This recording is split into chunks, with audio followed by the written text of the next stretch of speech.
Hello, everybody, and welcome back to Honkai Star Rail. That woman just phased right through me. So... First off, get strapped in for another long one, probably. But, yes. Last time we left off, we were about to go... Well, it says right here, send condolences to the families of people who died at the Grove of Epiphany. But before we get into that, there is something we can do here, and I feel like doing them as we unlock them is probably for the best. So let's do this first. It's way past bedtime. Why are you still up? Should I be glad for this midnight rendezvous, or are you concerned about your sleep schedule? Or concerned, not are you. This is a normal routine to me. Whose normal routine is this anyway? This won't do. Sure, you look great, but you've got to look after yourself too. But hey, if you've got something on your mind and can't sleep, don't worry, I'll stay up with you all night. The night stretches on forever. Don't sit here feeling lonely. How about a smile?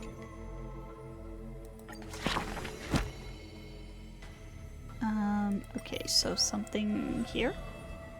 Having witnessed the Kremnos Crown Prince's past, now drop in that strand of nameless collection.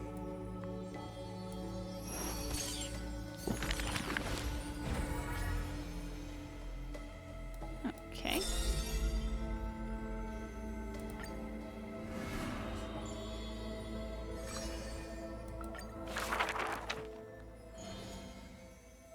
Since which day did he become known as Mydei?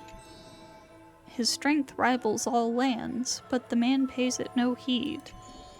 For only the authority of a king can end another king, and only strife can end strife. The torrent of conquest crosses the barrens, yet with homeland's blood it is destined to be stained. None dare to shake his hand in greeting, for his hands burn as the blazing sun, soaked in the might of the flames. What a mighty feat it is. In the aftermath of defeat, the man digs graves for the deceased soldiers, burying thousands with his own hands. In that fight, he crushed all invading blades with his fists. A body immortal may never fall, but tears of pain in his heart still flow. His years of drifting made him detest water's waves. They say that is the reason he's so unwilling to weep. But in Idonia's blizzards, he once did cry, a tear shed among the storm and frost that bloomed into a lily stained with blood. Like his undying body, the flower never wilts. In time, the entire world shall turn to ash. This haughty man shall be the one to leave behind the world's final beauty, though none are willing to believe. Unlike his kin, those patterns are carved with his blood, a matter so suspicious it stirs the ambitions of the mundane. A blade that can cut through the mighty must be enough to slay gods. The people to this day still seek it, yet it is simply a tradition he follows closely. Do not let your enemy notice that you're bleeding, and thus convince them that you are someone unsurpassed, a warrior supreme. Apart from Kremnos' traditions, what do you have left? The stories of the past forged his body. That line, the white-haired friend once asked. The man goes silent and still, his gaze burning into the horizon, looking for a distant past. In his days of wandering, this same question was asked by thousands upon thousands, and he never denied. That is why I walk on this path. Ooh. Okay then.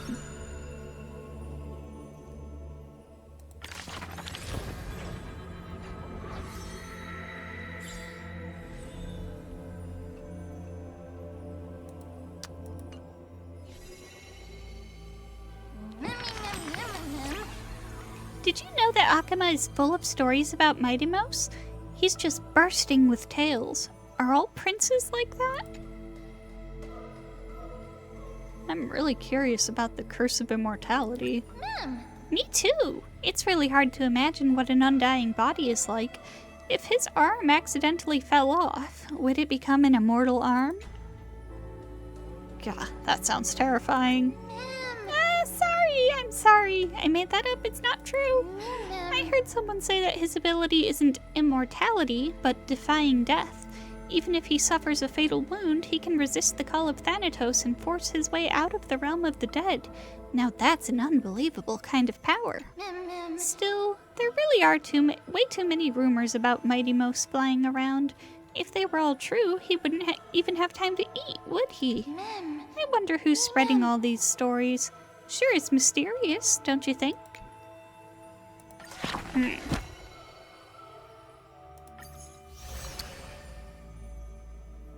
Interesting that you even thought to question that. Surely that won't be relevant later. Anyways, let's go with Anaxa.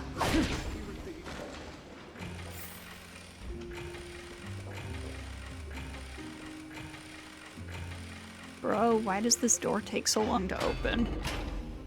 Let me out. Out, I say.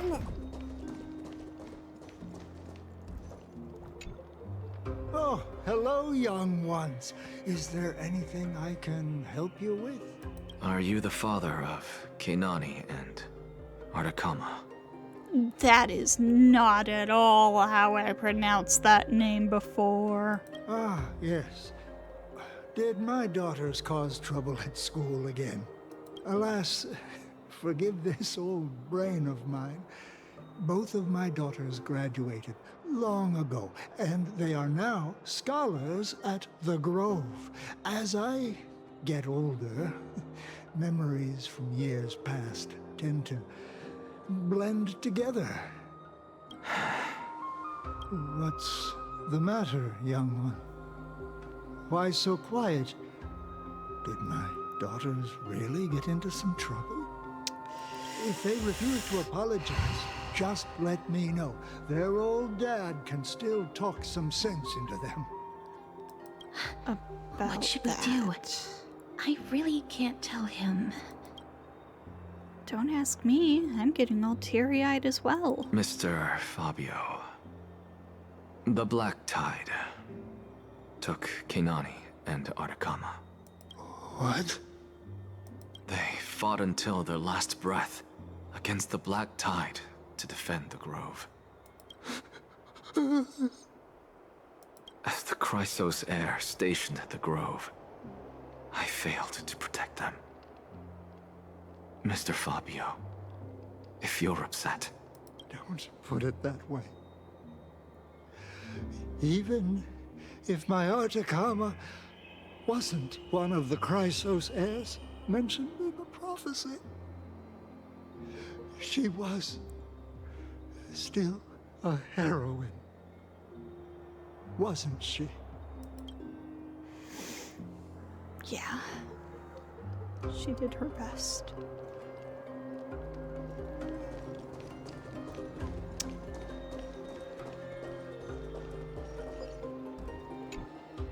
Hello. And you are? Hello.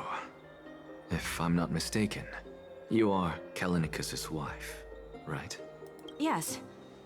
Oh, are you a messenger? No wonder I haven't heard any news for so long. There's been a change in personnel, hasn't there? Ma'am, Kallinicus passed away a few days ago, defending the Grove against the Black Tide. So... did he manage to defend the Grove? Huh?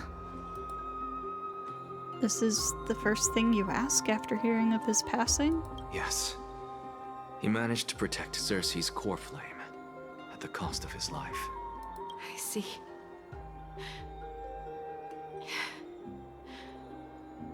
I'll select some of his possessions and pick a nice resting place for him. Please let us know if you need any help, ma'am. I come from Chrysos. Death and sacrifice are things I've learned to face with composure. Damn. You know, Kallinicus, even though he was a scholar, he'd always ask me to teach him how to fight whenever he came back. Isn't it funny that a Chrysos heir like him wants to learn from an ordinary person like me? I've been prepared for this for a long time. In times like these, any ordinary goodbye might just turn out to be a final farewell. I'm really sorry. There's nothing to be sorry for. I was once a warrior, and I'll find my way back to the battlefield someday. With the coming coronation of the new king of Chrysos, I'll take up my lance against the creatures of the Black Tide, and seek vengeance for my husband.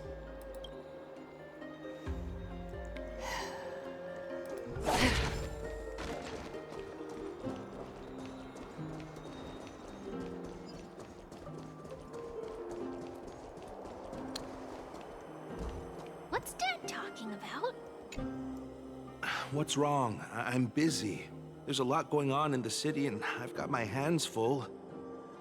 Mister, we're sorry to bother you, but... Wait, Lady Casters, did Lady Aglaia send you because of some mistake I made at work? Keep your cool, Titus. I'm Anaxagoras from the Grove of Epiphany, and a colleague of your father, old Titus. A few days ago, your father passed away. Wait, what? My old man died? That's no shocker. At his age, he was due for the River of Souls any time. How can you say that? He's your... Just up and left me behind. That old man. Yeah. He's taking it in his own way. I've been telling him for ages to stay in the Holy City and enjoy his retirement. But no, he just had to go off to that grove and mess around with those scholars. Still wouldn't budge after all those arguments. That stubborn old thing. I already got him a retirement home and was waiting for him to come around. All my effort is wasted now, and he didn't even give me a chance to say goodbye. That bull-headed old man, stubborn as a mule. That is it. That's all the colleagues' families that I remember. Those who sacrificed their lives and their families are truly admirable. Good work, Miss. And Professor Anaxa. Let's go. Take me to see Aglaia. All right. I'll lead the way.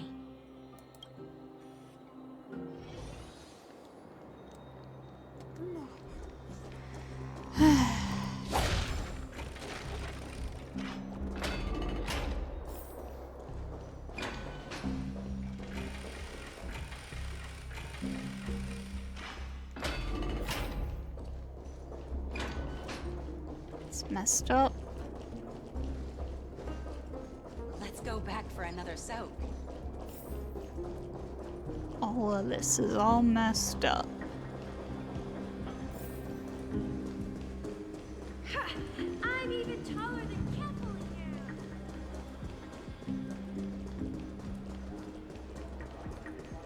Thank you for the food you give us, Queen Circes.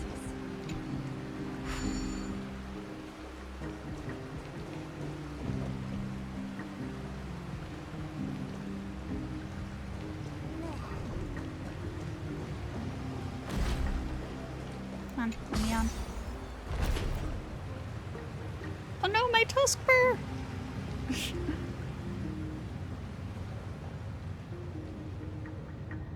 You can teleport. Miss Casters, my lady, you're back. Hello. We have an important matter to discuss with Lady Aglaya. May we trouble you to inform her of our presence? My apologies, Miss Castoris. Lady Aglaya has just informed me that she has no time to receive anyone at the moment. That's just great. She refuses to even see me. Answer me this, friend. Did Aglaya order you to take me directly to prison? Who are you? Please don't jest. It's possible that she really is busy. Let's wait here a moment, and I'll try to contact her using the slate.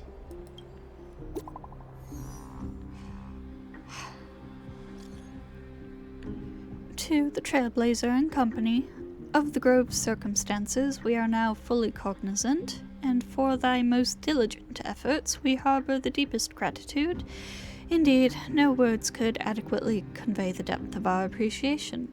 Alas, the Holy City presently faces sundry complications and manifold duties commanding our attention, excluding us from extending proper welcome. For this oversight, we express sincere regret. Furthermore, following thy arduous voyage, rest must be prioritized. The particulars of recent events shall be deliberated upon the morrow, so it is written.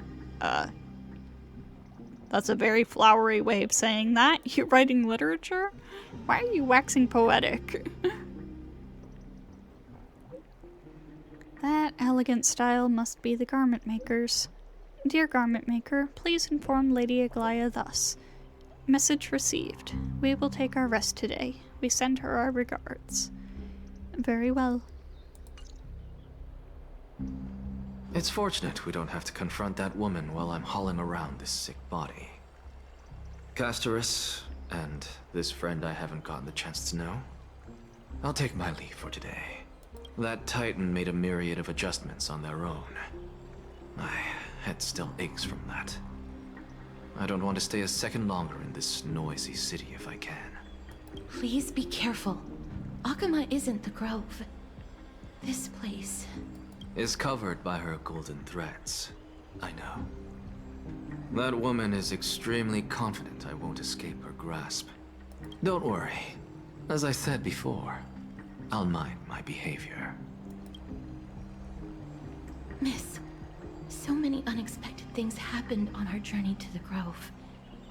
We truly had no intention of putting you in danger, let alone face the Black Tide head-on. Yeah, we made it back alive. So much for the Black Tide. Please do not underestimate the threat the Black Tide poses. The Black Tide is not just an enemy of Akama, but all of Amphorius.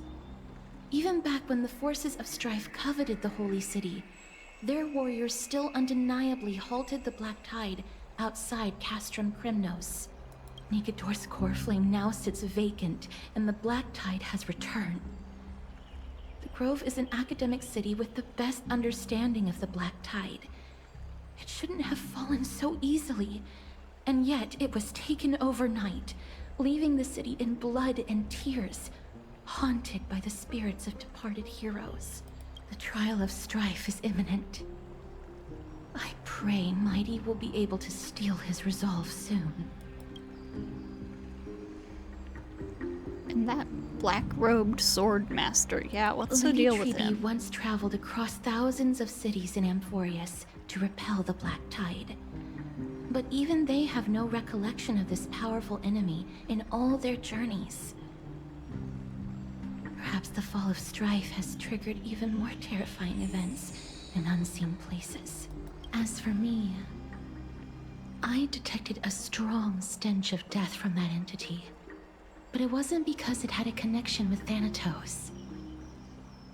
I'm afraid it's purely because it has sent countless others to their deaths. Speaking of Thanatos, Miss, there is something else I wish to verify with you. You must have an idea of the curse I bear by now. I was born as the shadow of death. A poison shunned by all living beings. Yet when you caught me in the Grove, I'm curious why you weren't affected by my power, Miss.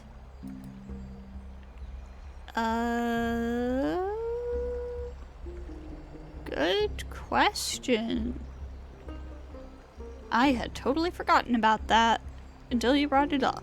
My apologies for the abrupt question. For all my life, I've always wondered, what is my connection to death? And why am I inextricably linked to Thanatos? Miss, you must be tired after being on the move these past few days. Please set aside the tragedy at the Grove for now, and rest for the day.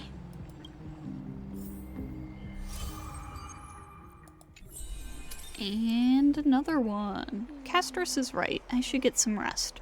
Mem is probably exhausted too. I wonder how Don Hung has been holding up these past few days. Miss, you must be tired after being on the... Okay.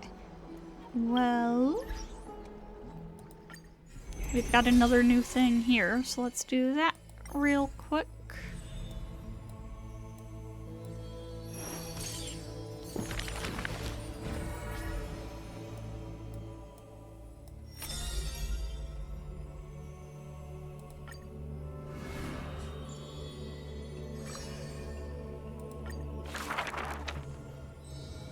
Before meeting death, the scholar already composed his own epitaph. This person's name was seldom mentioned by others. Incomplete, just like his fate. He would sweep his own grave at the beginning of every month of reaping, staring long and hard at his stained hands. Hands that never seek the benediction of gods, accepting only the tricks and plots his brain presents. Keep your distance from that blasphemous one, lest misfortune follows you like a shadow. People warned each other thus before his lectern. In those rumors, the scholar's hubris looms foul and vile. He dares to proclaim ascendancy over gods and defy the Titan's will. But the one shouldering such slander pays little heed. His lonesome figure stands aloof, for he always believed that gods are no greater than mortal beings such as he. Grove of Epiphany, the paradise of the wise, yet harbors one shouldering the name of a fool. He calls himself a clear-headed teacher, leading lost students, yet he rarely guides or teaches apart from gifting a single saying. Yet, for the rest of the student's life, that saying often proves to be more valuable than gold. Pupils often praise his words as divine utterances, to which the teacher replies with sharp retort. Apart from destiny, he seems able to decipher all laws. And now, even destiny may also be within his grasp.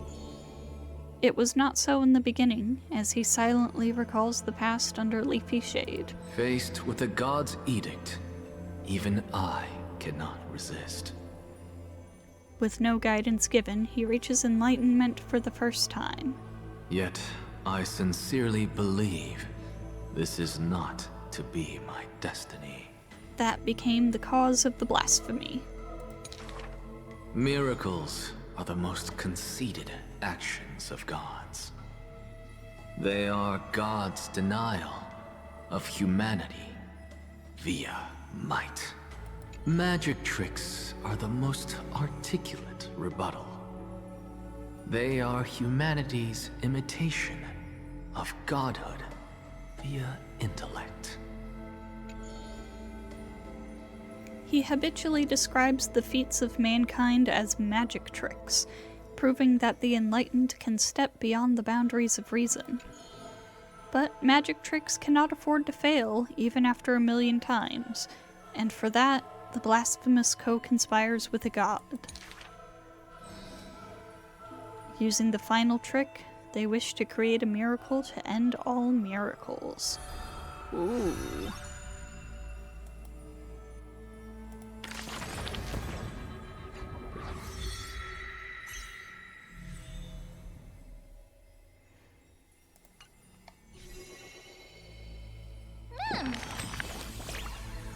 Wow, is this the story of the new companion?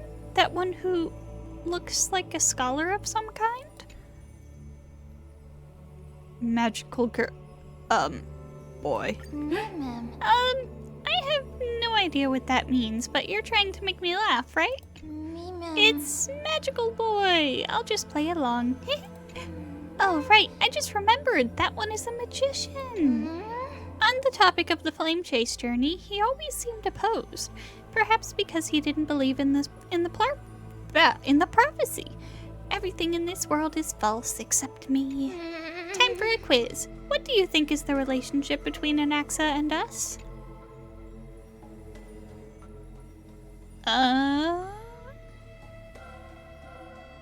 Teacher and students? With the grove being like this, there isn't any time to study. Though the ideologies are completely different, when it comes to stubbornness, he is strikingly similar to the other heroes. Aglaya even permits the Chrysos Heirs to study under Anaxa. A good rival is a good friend. Everyone probably can agree on that at least. But we're different. We're the best partners when we work together. True.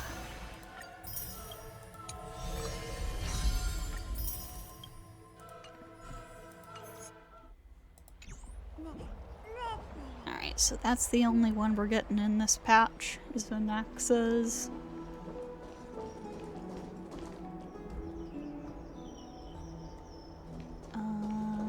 Wait, where is it again?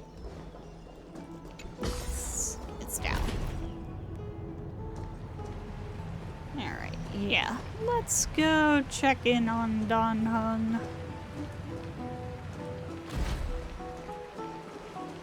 And get some rest. What are you folks going to do next?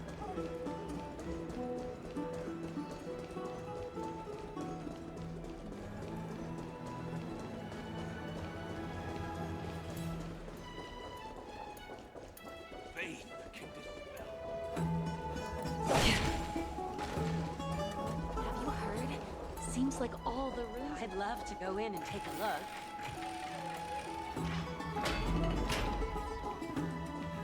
Oh, he looks like he's been well.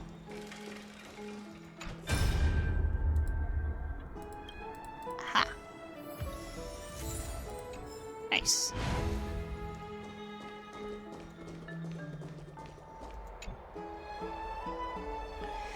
Long time no see. I've heard about what happened from Finon. You've been through a lot. Not at all. It's all in service to the Trailblaze. I wasn't expecting Amphorius to temper the will of the Nameless. What were you doing while I was gone? I was organizing logs. I also asked Hyacine for some research material from the Grove. I discovered something interesting. Do you remember that Amphorius' sky was sealed away by a Titan? Aquila's presence keeps this world isolated from the rest of the world beyond the sky. It seems Hyacinth's ancestors were the sky priests who worshipped Aquila. Perhaps she can give us more clues to find a way back to the Astral Express. Nothing out of the ordinary happened in the Holy City in the past few days. I didn't have to talk to anyone either. It was kind of nice spending time alone. Just you wait, your good times are coming to an end. After what happened at the Grove, there's sure to be unrest in the coming days. We should rest for now. You look tired. You should get some sleep before we set off tomorrow. Oh, by the way, I heard some rumors. If you're going to wander around, I suggest avoiding the hot bath. Tribbie POV! Sometime before in the Marmorial Palace. Trianne?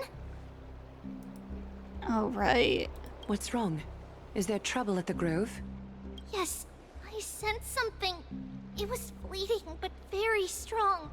It feels like they're in some big trouble. Trianne used the Century Gate again.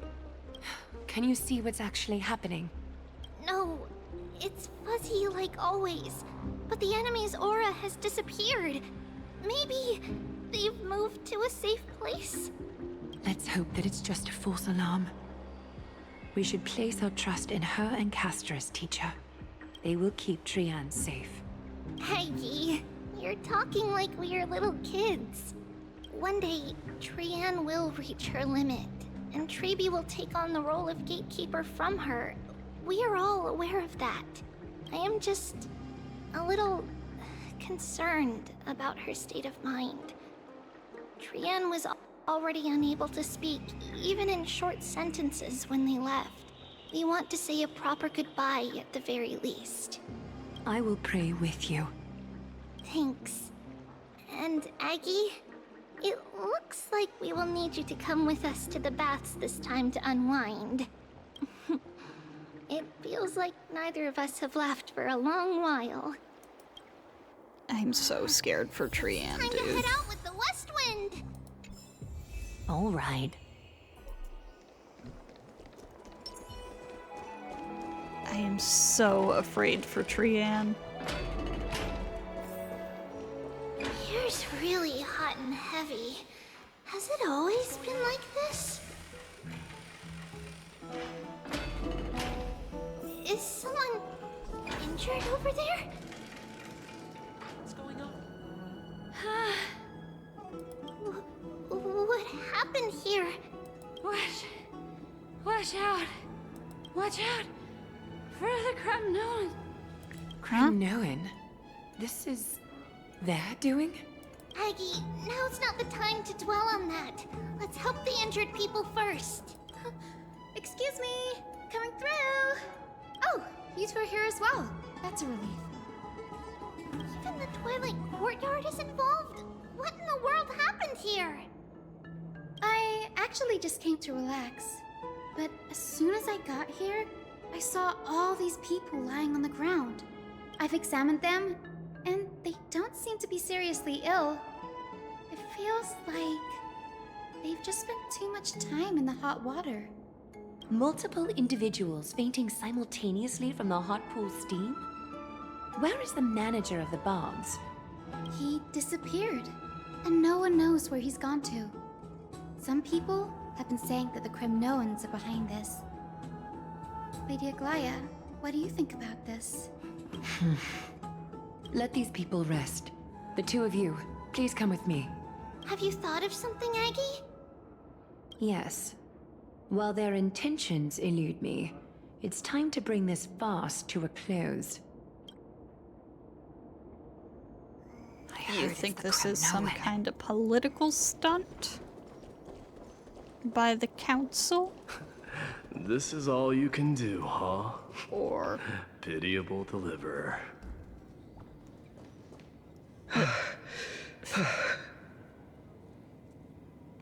Okay, I think I was way off. Snowy!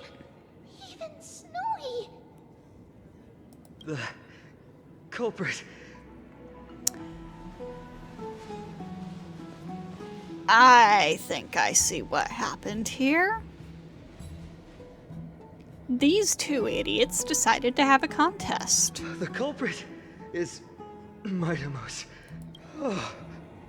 Dee, what did you do to everybody?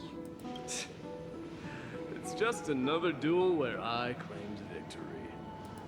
Duel? As I expected. On the surface, these two are the mightiest warriors in the Holy City, but they're still impulsive youths at heart. Speak up, Mydei. Tell us exactly what kind of foolishness you and Finan indulged in this time. Some time ago.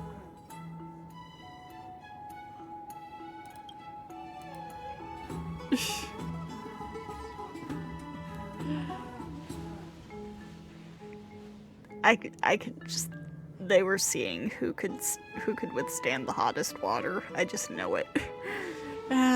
Winning and losing are all part of a warrior's life. Don't let it get to you. No, none of those sound right. Keep your chin up. You have greater things to achieve.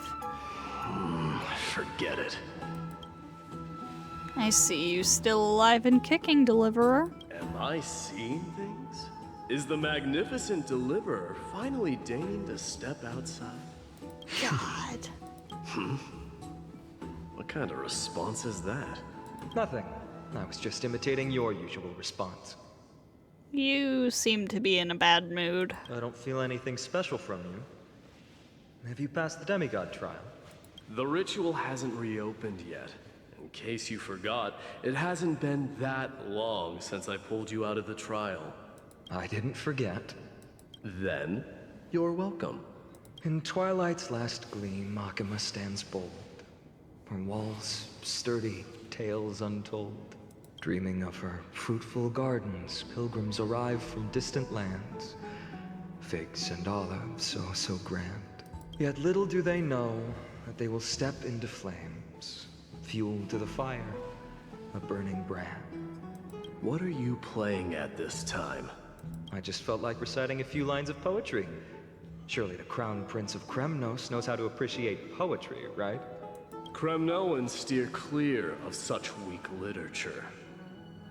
But my library doesn't lack collections of this kind. These lines express the poet's yearning for their home, just as Akama is distant from many people's homes. I know how to interpret poetry, Haikis. There's no point in pretending to be profound, my friend. Thank you for helping me out when I was in a tight spot, but it seems to me that you aren't prepared for the trial either. Don't compare your situation with mine. My people are still relying on me. I can't ascend to godhood on my own without first resolving their issues. So, are you suggesting that you, the mighty Mydemos, and the heir to the throne of Kremnos, wish to defy tradition that has endured among your people for millennia? Still thinking about what I should do. Never mind. It's probably not my place to offer you counsel. An idea does strike me, though. Go ahead. Let's see what terrible ideas you've come up with this time. Maybe we both need to relieve some stress. Come, Mydemos, let's recommence our previous competition. This time, we'll see who can stay in a super hot bath for longer. What? Are you chickening out? The phrase chickening out does not exist in the Kremnoan language. I just find this situation absurd, that's all. All-knowing historian, are you not aware that we Kremnoans use boiling water from sword forging for our baths? Looks like I'll have to teach you some royal etiquette today. God. Thus, an unprecedented sauna battle commences! With unparalleled resolve, the two warriors' determination even alters the very hue of the steam. Flames intertwine with scalding vapor, reaching toward the heavens, shrouding the sky and the sun. The spectacle is so magnificent that none dare gaze upon it directly. Since we can't see what's happening in the competition, why don't I regale you with a tale of kings to pass the time? Do you recall the legend of the Gorgo lion mentioned by a certain veteran? The central figure, the main character, was not the sole sovereign of that land. An oryx stood as its formidable rival. Long before the dawn of Era Chrysia, the two beasts started their timeless battle on the plains of Chrysos. The lion regarded the oryx as its food, while the oryx perceived the lion as a scornful, oppressive, and challenging barrier that it swore to topple with its antlers. For tens of thousands of years, without respite, the two creatures thus continued their relentless pursuit and rivalry. It fixated on its rival's fleeing form in the chase.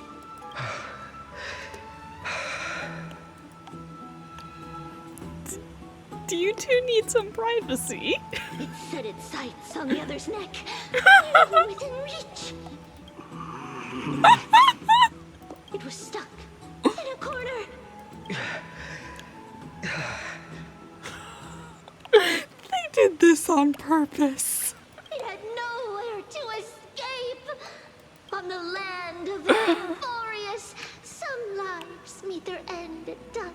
Some are done, and yet others are fated to perish under the blistering sun at noon. And at last, the most scorching moment of the day descended upon them. The formidable hand of fate heeded their call and arrived! My lords, would you like me to reduce the temperature a little?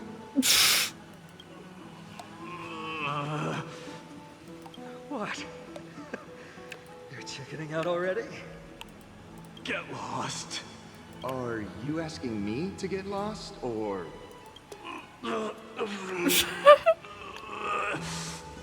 Do whatever you want. Oh, please forgive my presumptuousness, my lords. God. What a spectacle of folly. This is what you get for daring to challenge a Kremnoan without understanding your own place. What I'm saying is, your little game dragged down quite a few innocent souls alongside you. We will personally escort back home the customers left awestruck by our formidable presence. This isn't fair. You're wearing way less than I am. Is this the latest trend now? Getting into the baths while dressed in full armor? Yeah, that one was on you, dude. Don't look at me like that. It was he who challenged me. There is no word for flee in the Kremnoan language. Very well. Let us bring this farce to a close, shall we? Warriors, it's time to get moving. God. After recovery, Finon and Mydei escorted the fainted bathers away from the scene. Incredible.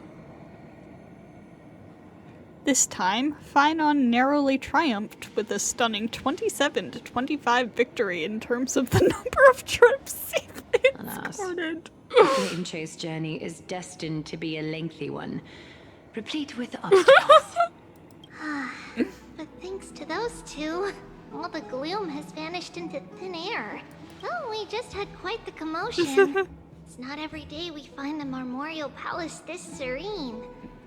Shall we continue with our previous plans? Hyacinth, would you care to join us?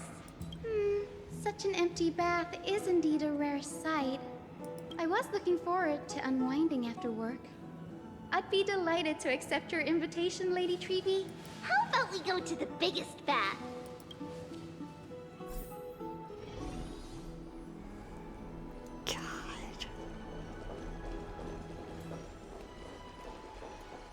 Let me check. The water temperature feels just perfect. So, how is the feeling of having the entire bath to yourselves? It's so good. But Whoa, Lady Tribbie, CG. aren't you going to soak in the bath with us? We will have to pass. After all, we've become children. Please understand that she can no longer endure the heat of this pool due to the blessings of Yanis. Oh. Are you curious about us, Hyacinth? I am, but something tells me that it might be better to change the topic. Don't get all nervous. It's not something we can't discuss. The truth is, a long, long time ago, we were a mature adult just like Aggie. Then, because of reasons, we inherited Yanis's divinity and gained the power of passage. And in return, the price we had to pay was the splitting of our soul. Each opening of the Century Gate intensifies the strain on Tribbie and the others. They are gradually regressing towards infancy, both in body and mind. Hey, so, before, when I pointed out that Trianne was referring to herself in third person and was like, did she do that before? I don't remember her doing that before. I think I get it now. We don't know what awaits us at the end either, but anyway, that's why we've turned into children. In that case, when you opened that giant sentry gate above Akama during the battle against Nikador. Well, there's no way around it. We all know that the Flame Chase journey won't be a smooth ride. Maybe we can find a way to fix it. The primary research focus of Noosporists is the soul. We explore its depletion and methods to restore dispersed souls. As long as research continues, there might be a breakthrough that can help. We will do everything we can. So your first reaction is in fact denial. You're indeed an Access student. I look forward to your good news, Hyacin. Now there's another reason to look forward to tomorrow. Lady Tribbie, what's wrong? Something's off. It's that strong feeling again. Is it Trian? Wait, no. It's not Trian this time. Trinan? It's Trinan. Trinan is in danger. Oh shit. In the meantime... I win this round of escorting the bathers home. Wait, no, you can't just... How does one contender alone make a valid competition? Offering a compliment or two wouldn't be the end of you, you know. Haikas. What is that word? Is that your native tongue? It means hyena. I'm likening you to a weak hyena. By the way, you emphasize the completely wrong syllable. Though we've been acquainted for some time, I have rarely heard you talk in the ancient tongue of Kremnos. It's because I'm not exactly a master at it either. I can listen and read just fine, but when it comes to writing... You can write? You speak as if you don't have a brain. That was in jest. I understand. After all, you spent all your childhood wandering far from home. Worry about yourself first, Deliverer. You also never mention your hometown, apart from when you need to introduce yourself. Well, it's because there isn't much to say. Mydei's Elysiae is simply a tiny village that disappeared many years ago in the flames of war. The only times I get to see it are in my dreams, and in the trial from the Lance of Fury. I knew it. Yes, I saw it all. Mydei's Elysiae ablaze with everyone. My family, friends, and my kin, lying in a sea of flames. A blood-red half-sun hung in the sky, just like on that day. And before my eyes, that murderer killed Cyrene. But I saw its form this time. A black cloak, an eerie mask, and a broken giant sword that carried an ominous aura. I fought it in the trial. But even though I've been fighting, improving, and resolutely getting stronger all this time, I still couldn't defeat it. You were blinded by hatred, and almost lost yourself in that trial. That's right. And that's why I am truly thankful to you, Mightymoons. You finally picked up some manners. Better late than never. Then what about you, Mydei? What did you see in that trial? What do you fear? There is no word for fear in the Kremnoan language. You're dodging the question, Mydei. I'm getting the feeling that your language has no words at all. But to answer your question, I saw Akuma in the trial. As well as... my old comrades. Hephaestion. Perdiccas. Ionius. Ptolemy. And Possesta. Ever since I returned from the Sea of Souls, These 5 have been by my side. We faced life and death together during our days in exile. Those 10 years were arduous, yet filled with moments worth treasuring. Each night, we would gather by the campfire, savoring honey brews and singing our hearts out. Hang on, I need to point out. So I recognize 2 of these names. Hephaestion and Ptolemy. And they're both like related to Alexander the Great. Mydei, are you based on Alexander the Great? The wind in the wilds of Amphorius smelled like rust. Hephaestion would always tease me about adding goat milk to the honey brew, claiming I ruined the blood-red color of the drink. He had a scrawny figure that was a relentless force on the battlefield, dispatching foes without so much as a blink. Perdiccas was an expert in concocting medicines, delving into all those strange folk remedies. Leonius was a swift runner and our most reliable messenger.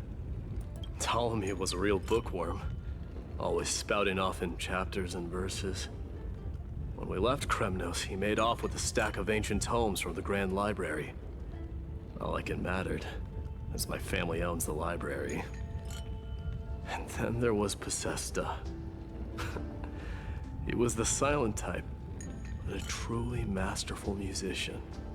This is the first time I've heard you mention these 5. And their names. They died on the battlefield before the Kremnoan detachment managed to join Akuma.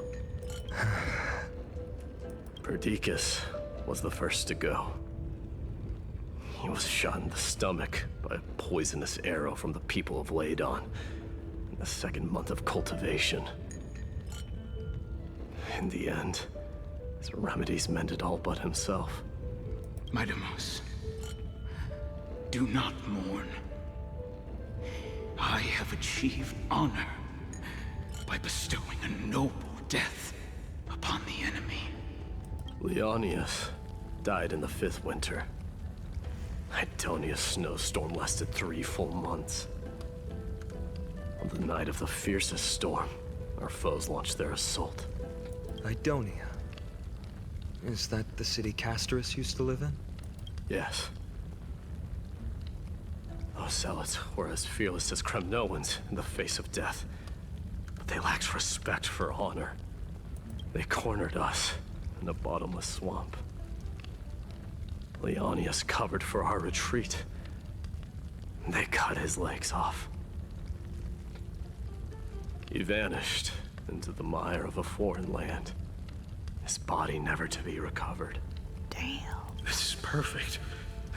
Mydei, I can finally deliver the news of you ascending the throne to the Netherrealm. 20 dusks later, we finally breached the walls of Idonia and entertained the usurper's plea for peace. However, the rebels refused to surrender and set up an ambush within the city.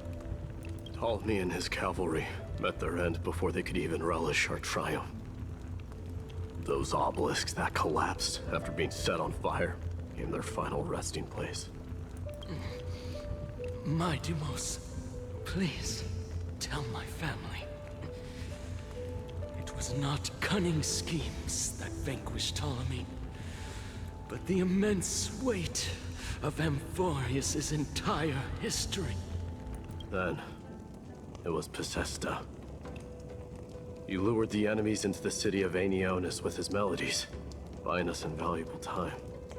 Our enemies, consumed by indignation when they discovered the trick, set the entire city and my soldiers on fire. His final words were recorded on a small clay tablet, fractured by the flames. Mydei, don the crown. And at last, my most trusted friend, Hephaestion. He was supposed to stand by my side through it all.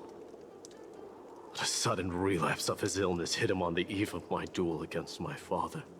He hid his condition from me.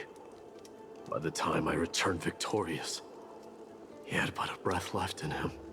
A Kremnoan dying on a sickbed? I would be a laughingstock to everyone. Vestian, my dear friend. Spare your strength. I'll go get a physician. No need. Even if Perdiccas were here, he couldn't stop destiny from taking me away. No! None can take you away.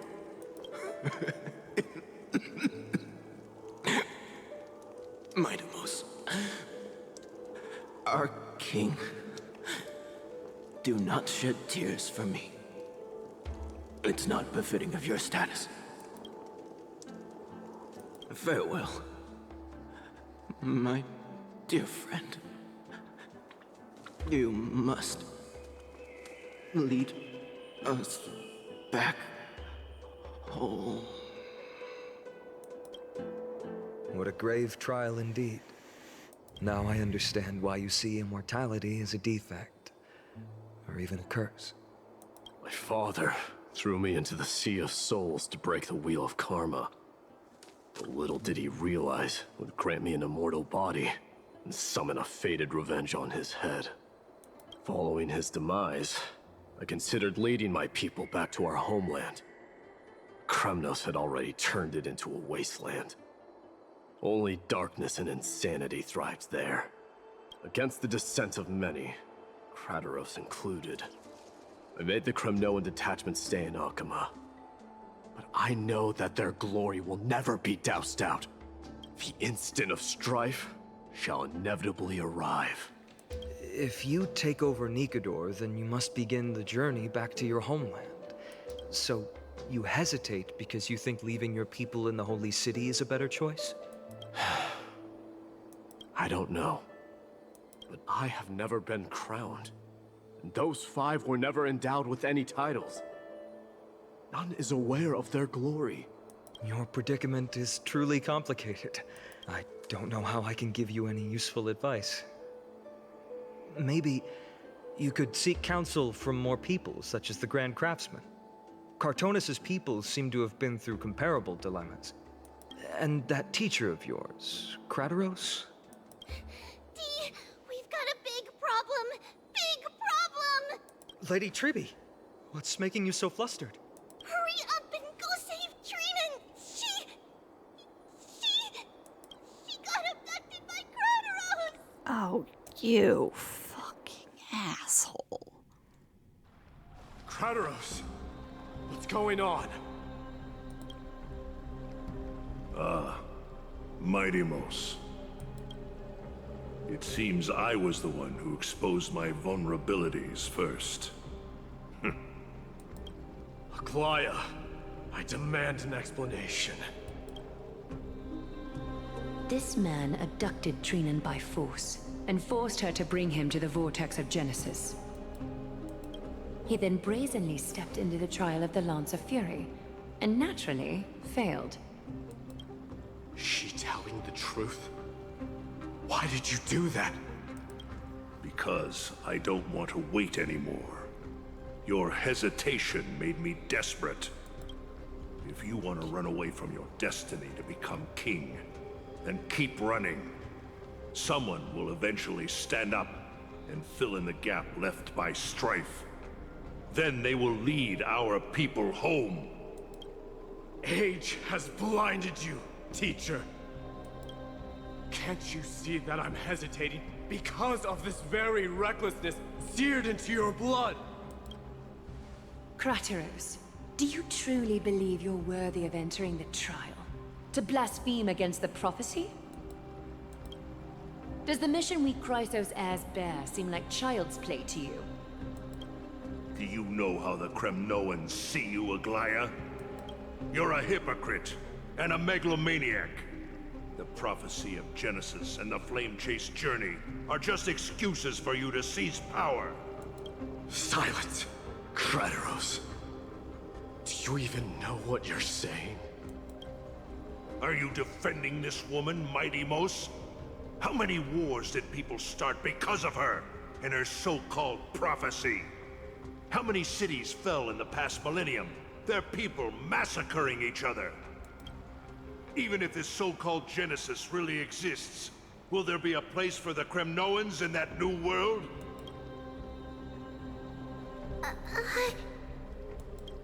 Are you done talking? By agreement between the Chrysos Heirs and the Council of Elders, those who trespass upon the vortex of Genesis need not be tried by the Council. I am allowed to pass judgment alone. Krateros, your actions are unforgivable. I hereby sentence you. Aggie, wait! We have a proposal! Someone has to resolve this conflict between the cities. Lord Krateros did not use violence to harm us. We can sense that his anxiety stems from his concern for his people's future. Please, Aglaya, hear us out first. I'm listening. I'm sorry, Lord Krateros. We were so preoccupied with deciphering the fragments of prophecy that we neglected those of you not favored by its message. Your accusations were harsh, but justified. We wish to earn your trust, and those of the Kremnoans. I think the best way to do that is to take you to witness the source of the prophecy for yourself. How are you going to show me something that has no form? You've heard about that Outlander, right? She has somehow made a connection with Orynyx and can completely replicate scenes from the past. We will ask for her aid. Tomorrow, at the Abyss of Fate in the Temple of Yanisopolis, we will show you everything from that distant memory, Krateros. A fair proposal. I accept. Until then, you will be stripped of your freedom. That is my one condition, and I will brook no argument. It is not the first time I've been made someone else's prisoner.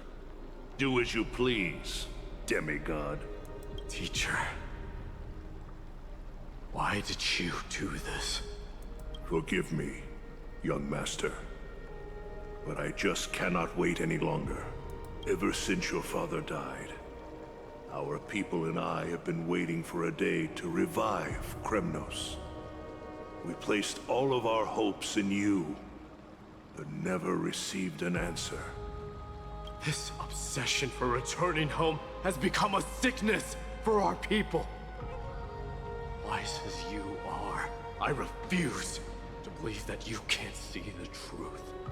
You have a clear head, which is why you're also incomparably alone. A smart person can only choose to tangle himself with the mundane of this world. If you're truly capable of leading our people beyond this blood-stained fate, then prove it to me once more, Mighty Mos. Just as you did back then.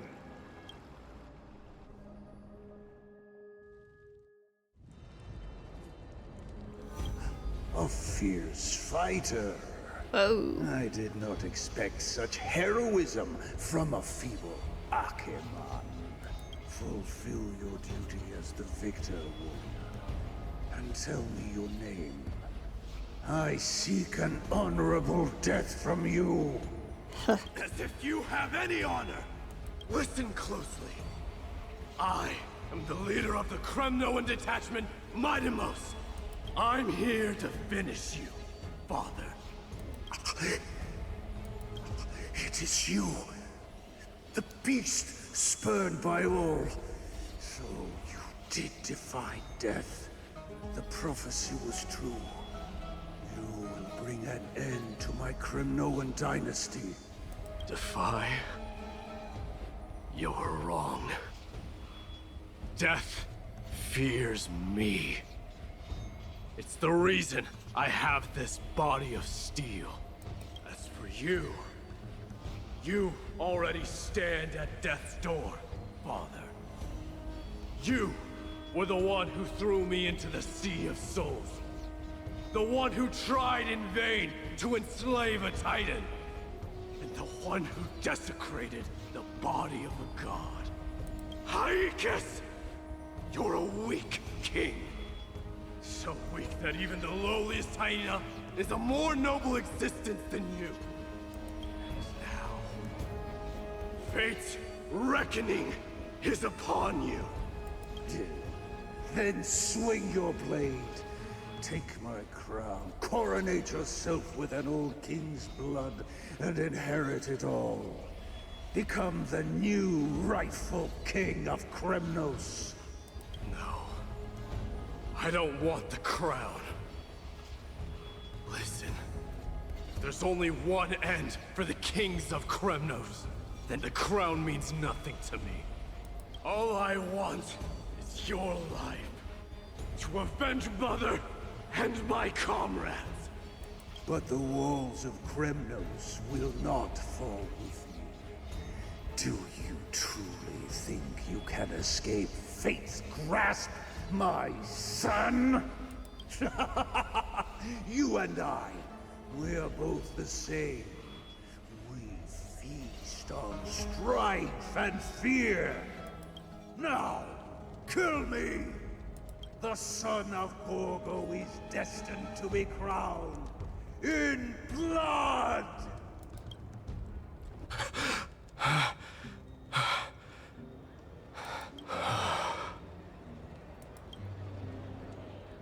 You okay, Mydei? Krateros. He said the Grand Craftsman Cartonus might have some suggestions. Might as well go see him. Grand Craftsman, how have you been? King of Kremnos it is. That you would come, I knew. You knew I was coming? Your matters, I've heard. The path forward you seek. Many questions you have. But before that, take this. What's this? A signet ring. For the King of Kremnos. Belonged to your mother. Recast and restore it. I did. What? Mother threw it into the Sea of Souls. A long time to fish out it took.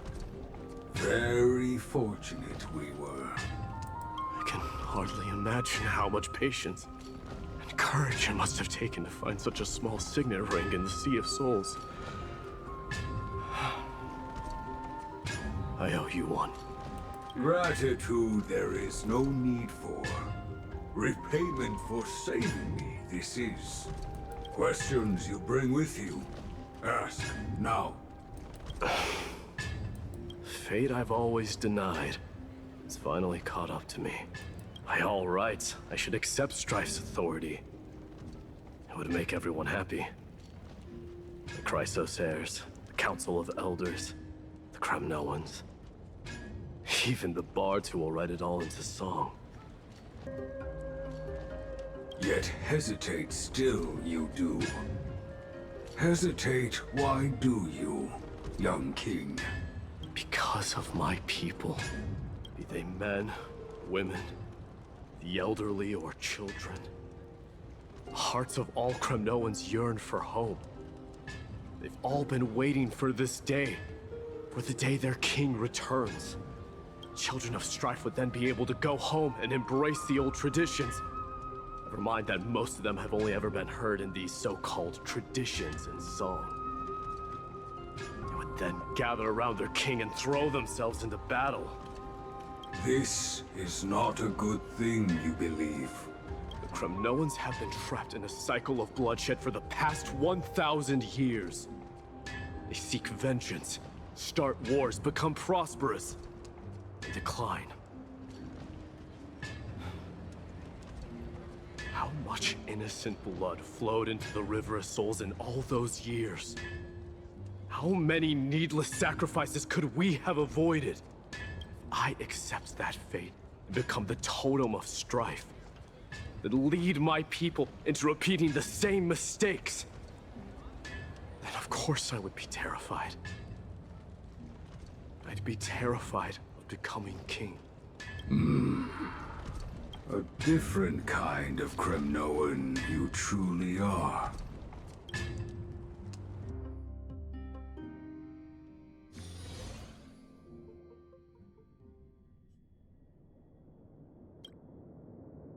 Moments later, in Tribbie's room. Mama! Mama! I had a dream last night. Oh. Now what did you dream about, my darling Tribbios? I had a dream that I turned into many me's. Then we made the moon into a ship and made the stars into our sails. Then we floated on the ocean and let the wind blow us in any direction it wanted. Well, that sounds like a lovely dream. Yeah! The ocean and the sky were really, really dark. But there were so many of me that I wasn't scared at all because we'd all sing together. The ocean wind blew us onto an island where the wind tasted like flowers. There were bleating sheep and chirping birds inviting us to be their guests. There were so many animals on the island, but none of them ever fought. Yanis's holy maidens can receive guidance from the God of Passages. Perhaps what you saw in your dream is a divine land somewhere in Amphorius. You think so? What's wrong, Tribbios? You look unhappy. Because on that same island, I saw a dark mountain on the other side of the ocean. And it was very, very tall. The mountain looked alive, and it kept getting closer to the island. Then I realized it wasn't a mountain, but a very, very tall wave made of water. When the wave smashed against the island, it looked like it was going to eat the island up. The small animals tried to chase it away, but they couldn't stop it. Then there was a bang, and I woke up. A dark wave. Mama, does something that scary exist in real life? Yes. Unfortunately, it does exist in Amphorius. But it's very far away from our temple. We call it the Black Tide, though it has nothing to do with water. It has no shape or form, but it can swallow up animals, humans, and even titans, turning them all into monsters. Oh, the Black Tide is a baddie. I don't want everyone to turn into its food. Can't we chase it away? Of course, my dear. You only need to behave well and listen to what the adults tell you. Study all the knowledge and etiquette you need, then grow up and become a proper holy maiden. The divine Yanis will then give you guidance and help you light the way for the people. Wow, I'm gonna eat a lot and study a lot and become a holy maiden. But Mama, you said the Black Tide can swallow up titans too. What do we do if even Yanis is eaten? If that happens, then the holy maiden will have to be the one to guide people on the right path. After all, we are the human avatars of the God of Passages, yeah? Yeah! But one person alone is not enough. Once you're older, you'll make a lot of friends. You must do your best to unite them, because that's also our duty as priests. Friends? Are they also like me and Mama with pretty red hair? They might not, but they'll certainly be just as smart and kind as you. Mama? Am I dreaming? Don't be silly, dear. Of course you're not dreaming. I've always been by your side. What? Now be a good girl and call your friends over too. Let's play hide and seek, just like we used to, okay? My Tribbios is the smartest girl. I'm sure you remember where everyone is hiding. The voice sounds so far away. I don't remember. Who am I looking for? What is going on? Your friends, who will chase the black tide away alongside you, of course. Is this from my childhood? I don't remember. Use the spindle to connect everyone. There will be an amazing captain on that big ship. She's cheerful, optimistic, bold, and cautious.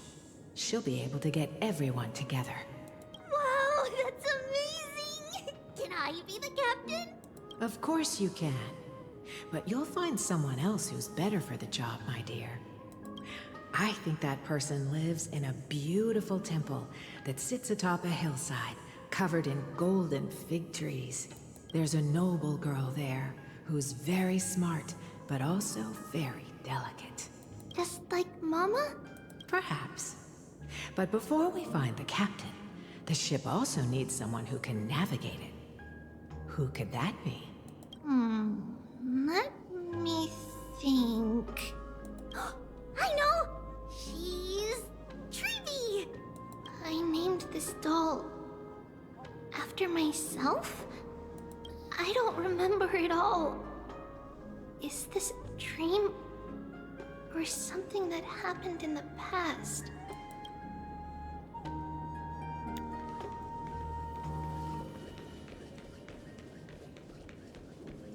It's packed full. Mama must have left all of these for me. All the words are blurred out. Could it be that my memory is fading? Bad chest! You can't lock me away! Huh? Why is this doll inside a chest? It's holding a sword. Why? Many years later, many brave warriors will board this ship. They're skilled combatants who fear no danger. Ooh, I can learn how to fight too and protect everybody! Silly girl. You're Yanisopoulos' holy maiden. It's not your duty to fight. There will be many others to protect you. Alright. Then where will they come from? I believe one warrior hails from a lovely village where bulrushes flourish, while another comes from a magnificent royal city.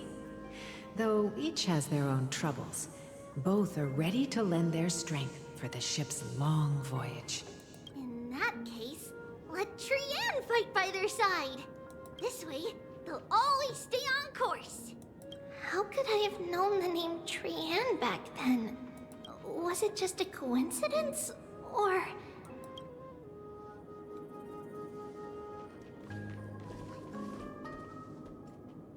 Certainly Learning interesting can change your things destiny. going on here. A blackboard? And what is that drawing? It's blueprints for your rocket. Doesn't ring a bell at all. Perhaps it's just a childhood doodle. When navigating at sea, you need to know both astronomy and geography. Isn't Yanis's knowledge enough? Oh, sweetie. The ocean isn't like the land. It's easy to get lost. That's why it's important to learn to recognize the miracle of Aquila. Alright! Even though my brain is already super duper smart, I'll still try my very best! Circe also favors children who try their best. They will send a wise scholar as everyone's teacher to help you reach your dreams. I want to be a teacher too! Oh, wait. I'm super duper smart. So I want to be the teacher's teacher! Why not? But if you're going to be a teacher, you might need to tone down that hyper energy of yours. Then Trinan can do it! She's well behaved and would make a great teacher. Mama and the others always said that I had a great memory. But now, I can't even tell if this is a memory or a dream. Come, let's line them up.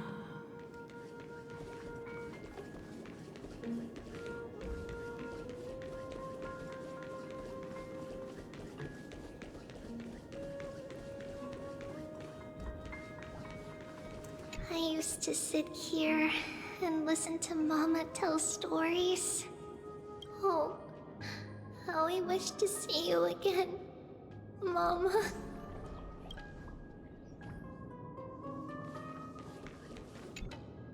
Now, Tribbios, set them on this music box and let them compose a melody for our song. Music box? What's that? Sweetheart, are you still groggy from your nap? You invented it. I invented it? What does it do? Inventing things. She is not beating the Vilvi allegations. Oh, my lovely Tribbie. You're usually so bright. What's gotten into you today? Well, you might as well see for yourself. Put your good friends on it and see the wonders it can do. Although, since I'm sure somebody's gonna comment on it, the whole thing going on with Tribbie is reminiscent of Mobius as well. Put the dolls on. It's rotating, and I can hear something. That's right. It's a music box. If you place the dolls in the right spots, it will start rotating and play beautiful music.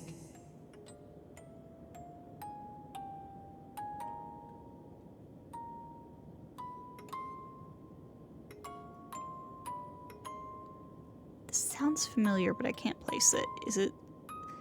Is it like from one of Tribbie's trailers, or from somewhere else in Amphorius, or... Out of all your inventions, this one is my favorite. I don't remember. It's all right, my child. I'll sing along to the tune, and it will help jog your memories. Happiness abounded in this lush land by God's chosen. Giants raised their glasses in a toast, beheld by the 12 constellations. 3 carved the heavens and the earth. 3 wove the threads of fate. 3 molded life with their hands. Is it from the original Amphorius trailer? They declared the world too unstirring, hence wished endless laughter upon the living. Thus you and I were created, with words and song to weave, and love and intimacy to give. Thus creation was complete. Who then will bear the weight of humanity's souls, to lighten the steps of the living as a whole? O great Kephili, all-knowing Father of stature so tall, yet low does their gaze willingly fall. With light of dawn heavy upon their shoulders, golden blood spills unto the land, converging into a boiling river that flows to the heroic heirs of this world. Whoa! What's What going the? on? Oh yes, please lend me your ears. In the black mist, as death and fate draw close. On the bloodied earth, the living dead, but ghosts. What is this world? It mirrors your maze-like fate. What is this world? A silent lament without a trace. What is the past? Wandering ghosts that linger. What is the future? Souls scattered by fate's finger. What is the start? A voyage born in solitude. What is the end? The spirit, lonely and subdued. Okay, well, consider me more convinced than ever that Amphorius is a virtual world. Lonely and subdued. And subdued. And subdued. Subdued. Subdued. Subdued. Subdued. Subdued.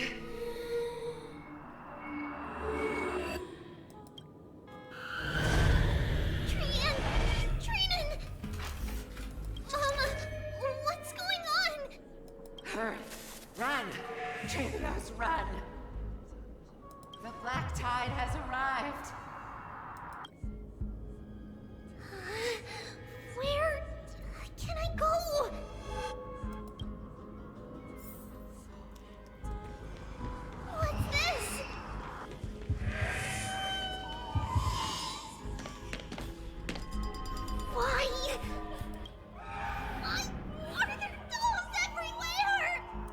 This is the sacrifice of a holy maiden.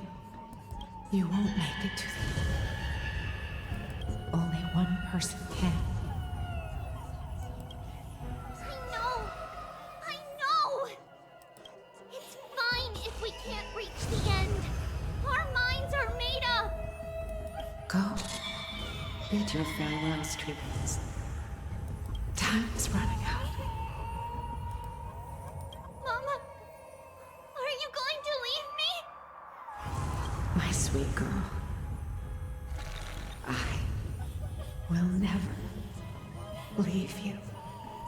But remember this, Trebios.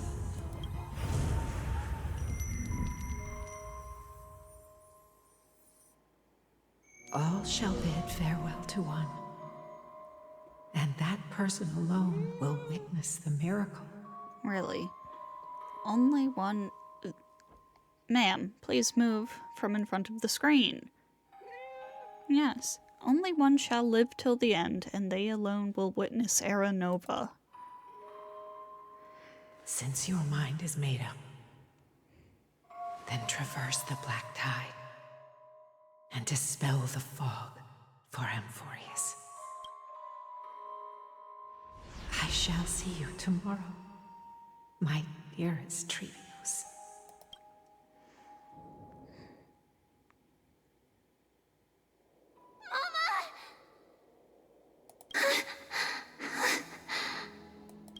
Are we still in a dream?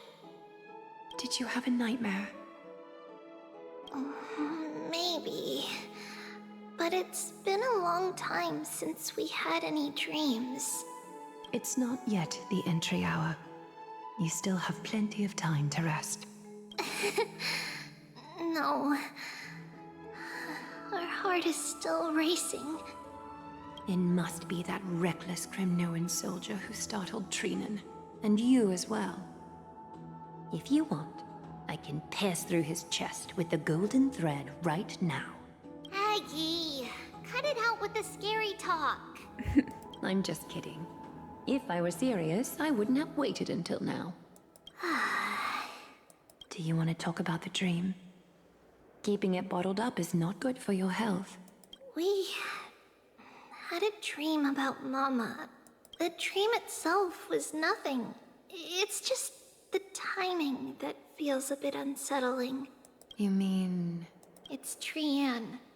Even if we refrain from ever using the power of the Century Gate again, her soul continues to slowly drift away from her body. There isn't much time left. Perhaps it wouldn't be such a bad idea to let her relinquish her role as the gatekeeper and live out her days as a carefree child. You have a point, Aggie, but our decision has already been made on that matter. I believe there's still another way. Souls will be spent until they dissolve into dust. Such is our fate. Once we had a whole and connected body. If that body were a tree, then its trunk and branches would share the same fate, decaying at the same pace. Now, we are fragmented into numerous selves. Despite the absence of a trunk, we are offered another possibility. We can choose how our branches will perish in a way that is most beneficial to the Flame Chase journey.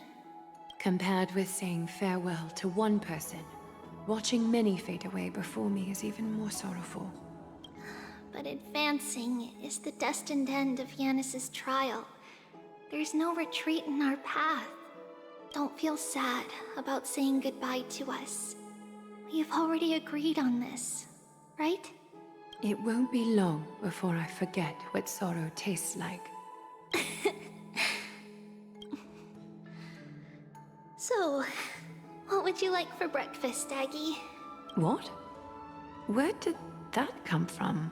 After all this talking, we are feeling a bit hungry. Plus, it's nearly the entry hour now. Do you remember when we first met, Aggie? You were still a little one, and we caught you secretly eating oatmeal late at night. While my emotions might be fading, those memories are still as vivid as ever, teacher. Please, let me do it. What would you like to eat? It's fine. Leave it to us. You should rest for now. It won't take long, and we'll call you when it's done. In that case, thank you. Then, see you tomorrow, Aggie.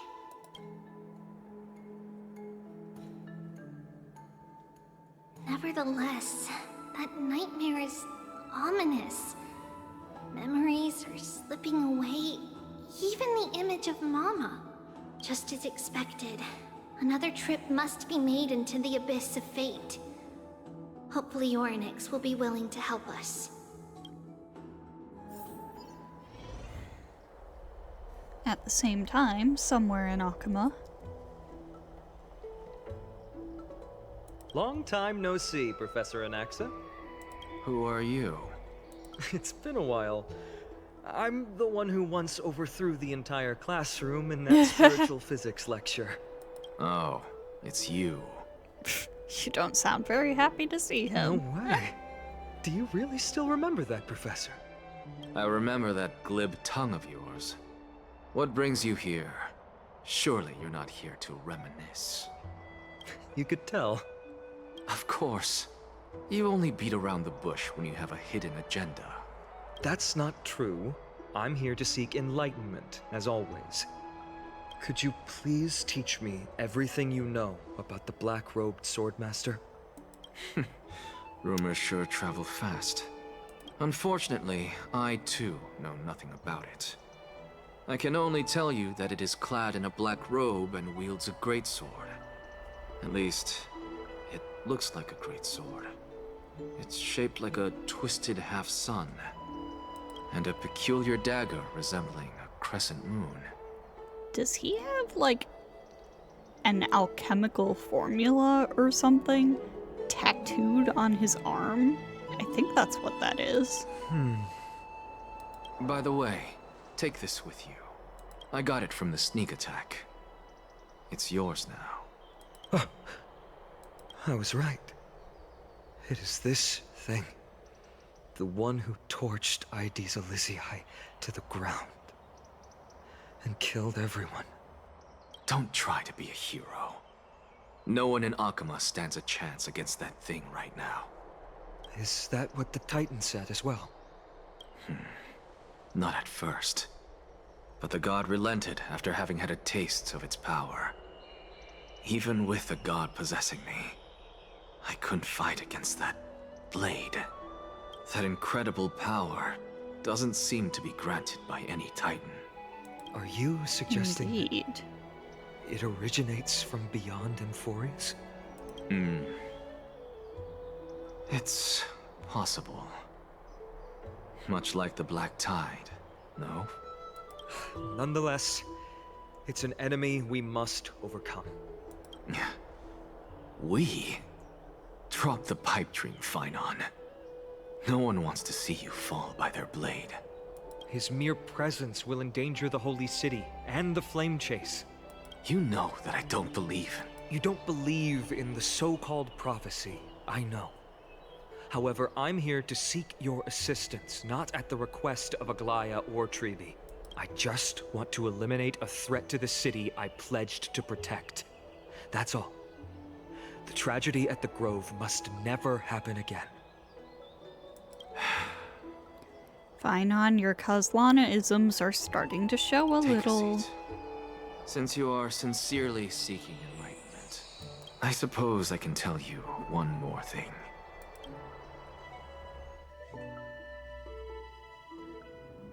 Soon after, in the Abyss of Fate.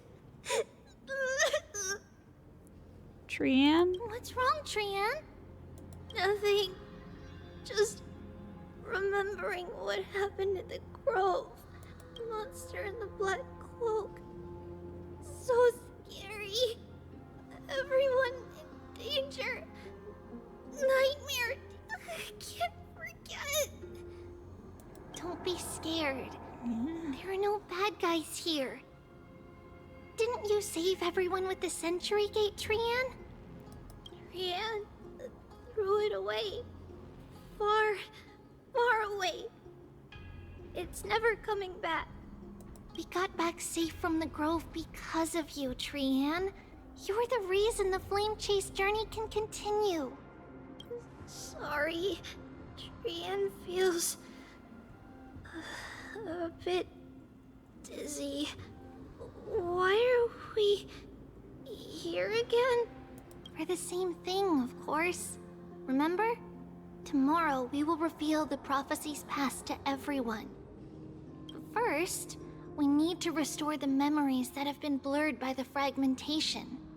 We hope to present the full truth to everyone without hiding anything. Since Yanis caused the fragmentation, we can only turn to another Titan, Onyx, for help. Also, remember to get breakfast ready for Aggie before the lucid hour tomorrow. Oh, yes! Trian remembers now. Oh, on that note, we had better prepare some saffron before we meet with the Titan. Saffron? Huh, it's an essential offering for rituals in the Temple of the Three Fates. You think we shouldn't go to Onyx empty-handed? Yes, it's also a symbol of Yanisopolis. If we are to replicate memories, we need to use something that has experienced those days. And when we first met Aggie, we added that to the porridge we made for her, and she really loved it. I see! It's like killing 3 birds with 1 stone! But it all depends on whether Onyx is willing to help us. This could be a problem. After all, it was us who took the core flame from Yanis, from Onyx's kin. We will have to give it a try. If there's truly no other way... In our current state, we probably can't do anything to them. We'll cross that bridge when we get there. Leave it to Trian. Trian knows how to play cute. In any case, let's look for saffron first. I hope there's still some left in the temple, untouched by Nikador's soldiers. I remember that aged saffron is preserved in sealed jars. Let's be on the lookout as we go.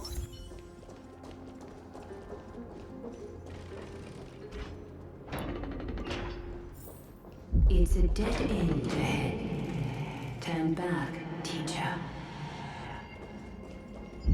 What? Aggie? No, it's an illusion. That was freaky.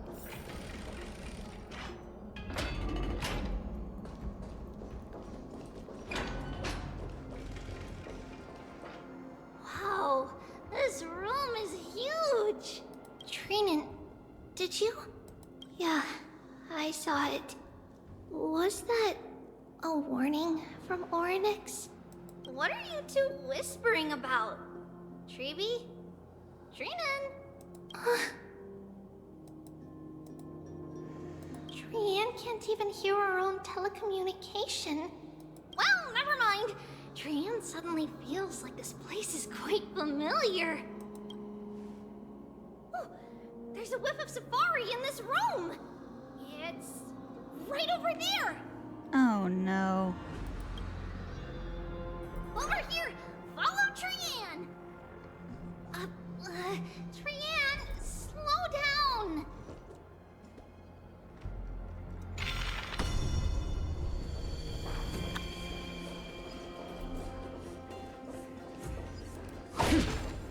Also, the way saffron Even is... if separation is our fate, a futile death is not the solution. It appeared again. The saffron being in quotes is, interesting. Wonder why that is. Right here! I summon thee, Onyx! Stir up ripples of past reverie! Something's appeared! Wait, we should read it first. Saffron secret recipes to Mr. Wincombe. That doesn't seem like a very amphorious name.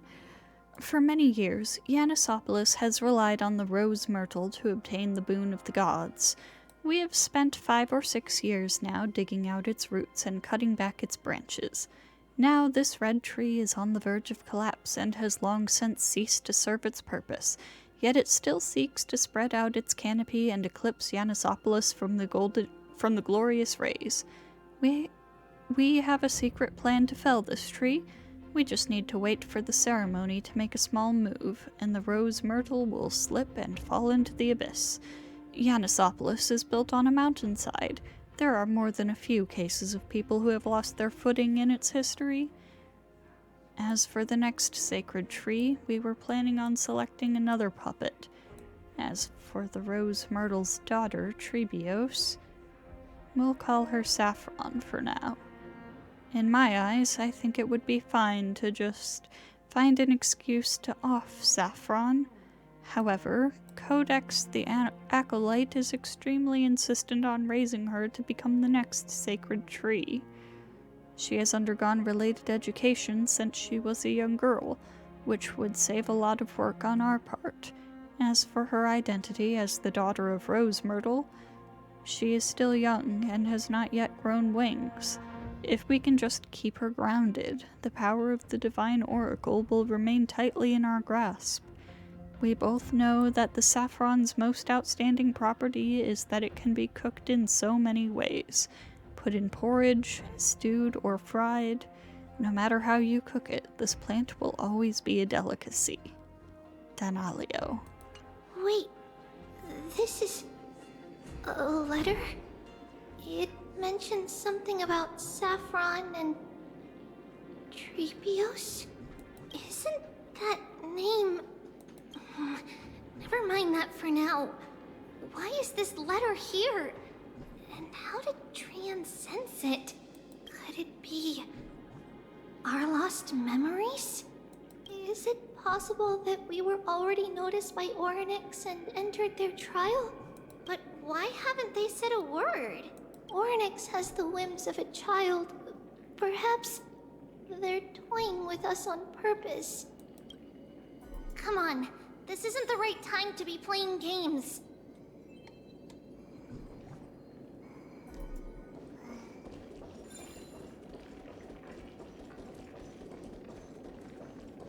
Separation and death are two sides. Reconciliation doesn't come easily for a mortal. Are these visions also fragments of the past?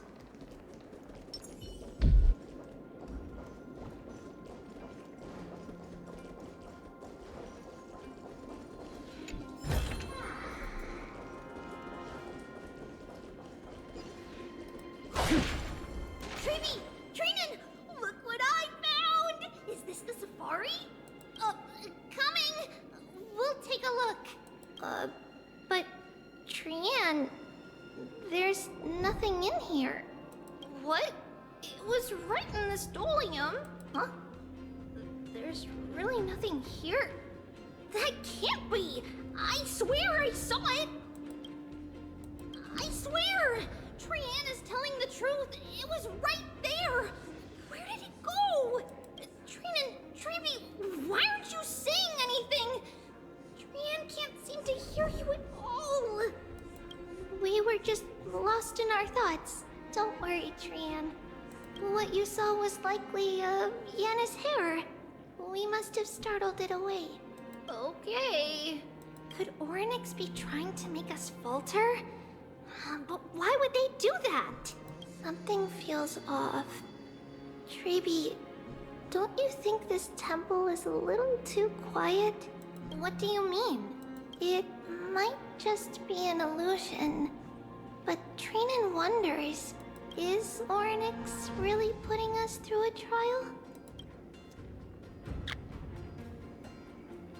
Oh.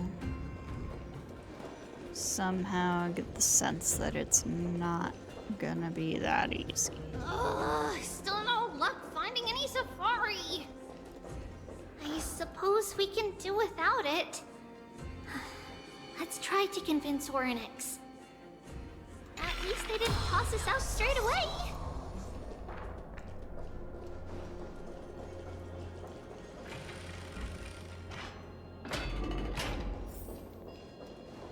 Whoa, Tribbie, Trinan, look at this! So cool!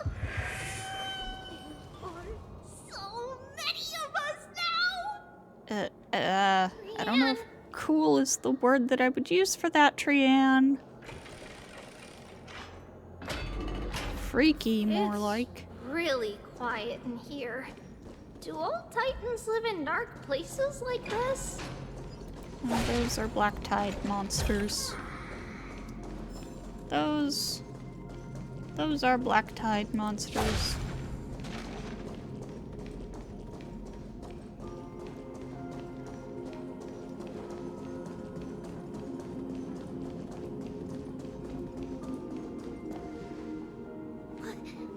What's going on? Orynyx disappeared? Very, very concerning. Not long ago, in Akama...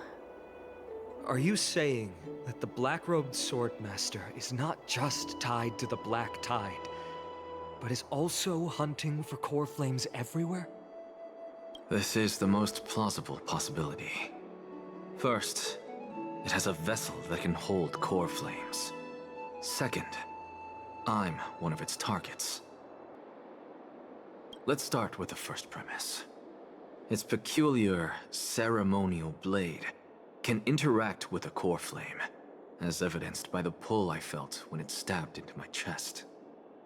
I hypothesized that the blade can sense, absorb, or even retain core flames. Oh my god, sorry if there's a lot of, like, weird cuts in here. I keep having to get up. The second premise is even more explicit. When it was engaged in fierce battle with many of us and was heavily distracted, it remained consistently focused on me. Or rather, on the Titan Circes inside me. So it's plundering the flames. But if your argument holds up, wouldn't he be headed to Akama soon? The vortex of Genesis is full of the Titan's core flames. Not necessarily. Let's call that person the Flame Reaver for now. If my presumption holds, that person has 3 targets. The first target is me. The second target is Orynyx, who hasn't yet fallen. And the third is Akama and the Vortex of Genesis, where the core flames are housed. But I suspect Akama won't be their first target. Kefali's core flame is guarded by the Council of Elders' arcane power. And Fagusa's water curtain should be able to block out any external perceptions. What about Thanatos and Aquila? Their core flames are yet to be restored. The whereabouts of Thanatos remain a mystery to all. As for Aquila, can you fly? No, I can't. Why are you asking that? Can that Swordmaster fly? Good point. But what if he does grow wings? If they had wings, I wouldn't have made it out of the grove alive. That's a relief. Anyway, since the Flame Reaver has 2 targets, we need to move fast. With the distances between Akama, the grove, and these potential targets, I believe we should bolster our defenses and... Bad news, Finon. Tribbie is missing. The last time the 3 of them were seen was in... the Abyss of Fate. Y'all, I am so scared for Trian. Are you in here? No response at all. Did they foresee that we were coming and hide in the fog? Or...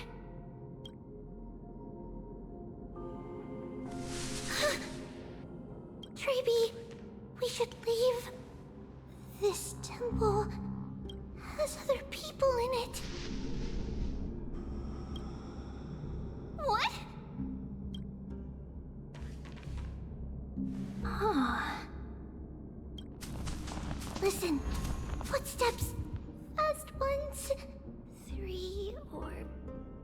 people coming this way. Come on, we need to hide. Whoever they are, we can't let them see us. Tribbie, Trainin, come check this out. Oh What's no. this? Trian feels like it's so familiar.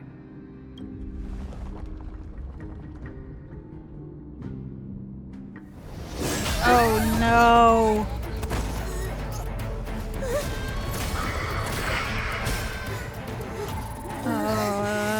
Trian, get out of there.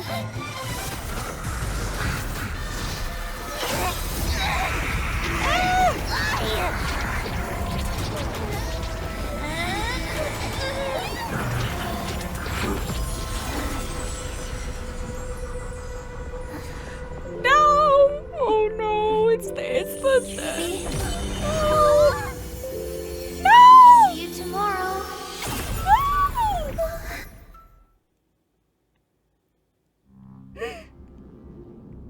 Sometime later in the abyss of fate.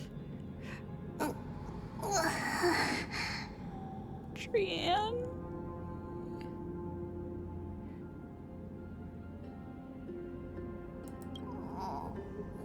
Where am I?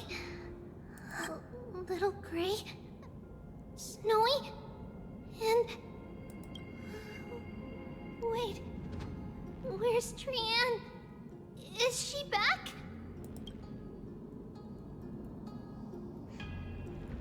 We only saw the two of you collapsed on the side of the road when we arrived. Danny and I looked around, but we couldn't find any traces of Lady Trian. What about the black-robed swordmaster? Blast it! Of course it's him. We were still too late.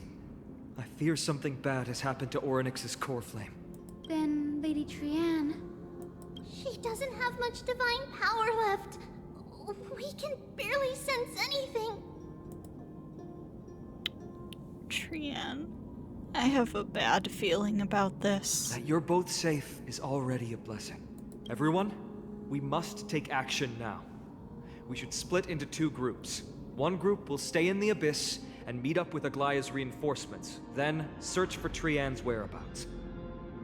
The other group will come with me to pursue the black-robed swordmaster and recover the core flame. Do you know where it's headed? I didn't get to tell you this before, but Anaxa and I already have our misgivings about the Black Tide, so we've made preparations. I'll tell you the details as we move. Opportunities are fleeting on the battlefield. We should hurry. Lord Finan! Lady Tribbie and Lady Trainin. I'm glad you're all right. Did Aglaya's people get here? Yes. Lady Aglaya already knows about the situation and sent along a message. Finan, I understand that Swordmaster is of great importance to you. But if you charge in without a plan, I fear that you won't be the only one who dies in vain. I understand. Hatred is a hero's deadliest poison. I have no intention of fighting alone. If that Swordmaster really is related to the Black Tide, the Chrysos Heirs must not take them lightly. I have indeed planned to return to the Holy City and discuss the strategy with Aglaya. We'll need all the help we can get for this encirclement. Why don't we split up as previously discussed? Hyacinth and I will stay to regroup with the reinforcements. You go back to the Holy City with everyone else and tell Aglaya about your plan. Trainin will stay in the abyss too. That way, both sides can communicate with each other if anything happens. Thank you, everyone. Partner, Tribbie, let's go.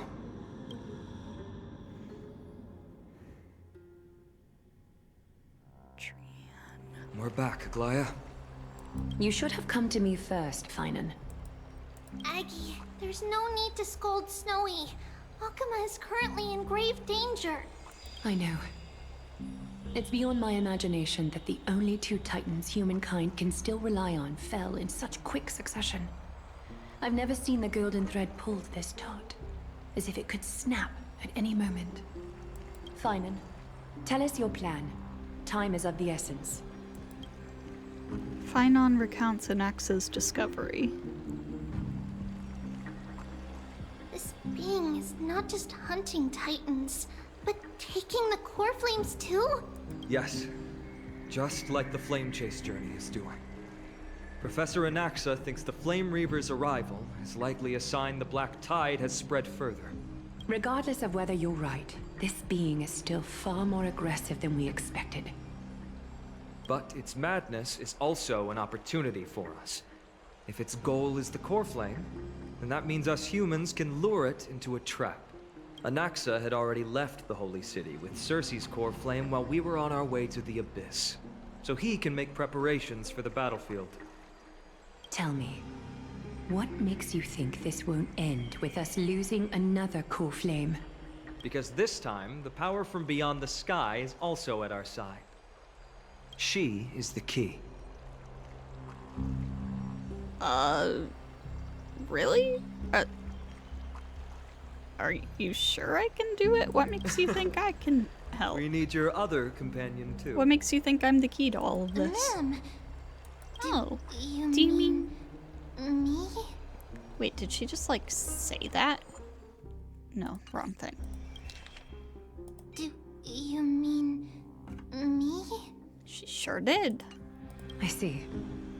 Fine, and that battlefield you mentioned, is it Castrum Kremnos? Yes.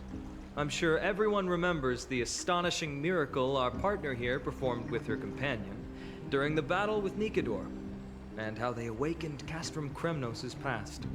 That will be the key to our victory. We will use Orynyx's power to once again open a passage to the past and lure our enemy inside. Then, we'll seal the Flame Reaver in the maze of time. Impressive. Orynyx has fallen, and Yanis's divine power already belongs to Akima. Once we take back the core flame, the Swordmaster will have no means of escape. It's very clever, using the element of surprise instead of brute strength. Can you do it, little one? I just have to throw that black-cloaked guy into the past and lock them there, right? With the memory fragments, I can open a door no problem. As for the rest, well, let's just say that we can do anything as long as we're together. That's right, we can do anything. Yeah! Can you feel their fervent gazes? This is a big deal. We can't let everyone down. Such enthusiasm. I'm glad to see you're confident. By the way, the Council of Elders declared a state of emergency when Tribbie went missing. Kynus and her following have heard tell of the incident at the Grove, and are galvanizing support in secret. I fear she'll make her move before the next assembly of the citizens. What are they plotting? That short-sighted politician likely believes the Chrysos Heirs have outlived their usefulness, and is making preparations for her next step. That ugly side of humanity is something we'll have to deal with eventually. But that's a problem for another day. I've sent Casterus ahead to the council with a message. She should be able to keep the situation under control for the time being. Finan, it is my hope that we can come to an understanding on this. We must take down the Flame Reaver in one go, and retrieve the core flame. And in doing so, grant ourselves an advantage against the Council of Elders. Of course. You may count on me to lead the charge. I apologize for tasking you to spearhead the plan once again, but Akima is currently beset by enemies from within and without. The situation brooks no delay, and we have precious little time to confer and discuss the plan with you. That being said, you are the key to our success, and I shall respect any decision you make. How do we make sure that the plan will work? I may not be as masterful as Trian when it comes to the Century Gate, but even I can open a nice big gate if I have enough time. As for whether we can take back the core flame, that will be up to Anaxa's capabilities. Based on what I know of him, he can do it. How do we guarantee my safety? I'll be honest, we can't. But the Flame Reaver will have to step over my dead body if they wish to do you harm. Whatever Mem's plan is, I'll follow. Hey! I was so worried that you'd be mad at me. We are grateful to you for your aid. And to the rest of you as well. Now, let us be off to begin the hunt. May carefully sharpen our gaze and grant us victory over the enemy. Feels like we're missing someone. You mean Mydei? He's dealing with a different problem. Don't worry, that man would never miss out on this fight.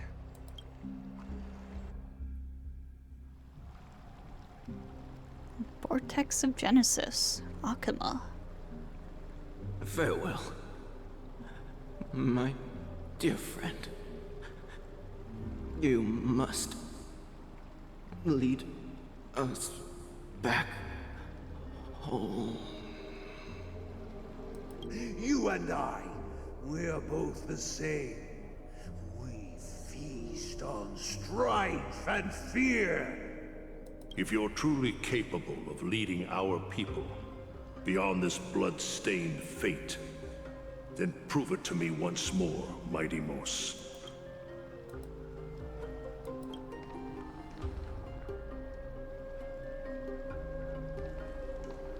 I knew you'd be here. I heard you're about to set off on an expedition. That's right. It's going to be a tough battle, and our destination is... turns out to be Castrum Kremnos. Is that why you're here?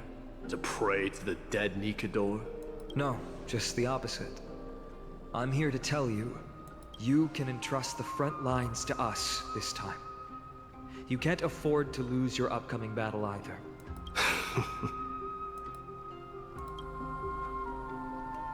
Have you heard the story of Geocles the Mountain Breaker? Sounds like you've spoken with Cartonus. That's the name of the legendary mountain dweller, right? Let's have a chat before we go our separate ways. Cartonus told me that back in ancient times, the mountain dwellers lived in seclusion. They spent their days quarrying and gathering, living a simple and peaceful life away from strife. But Geocles was different. He resisted their traditional way of life, yearning for the world beyond the mountain. They're safe, but humdrum culture was like fetters around him.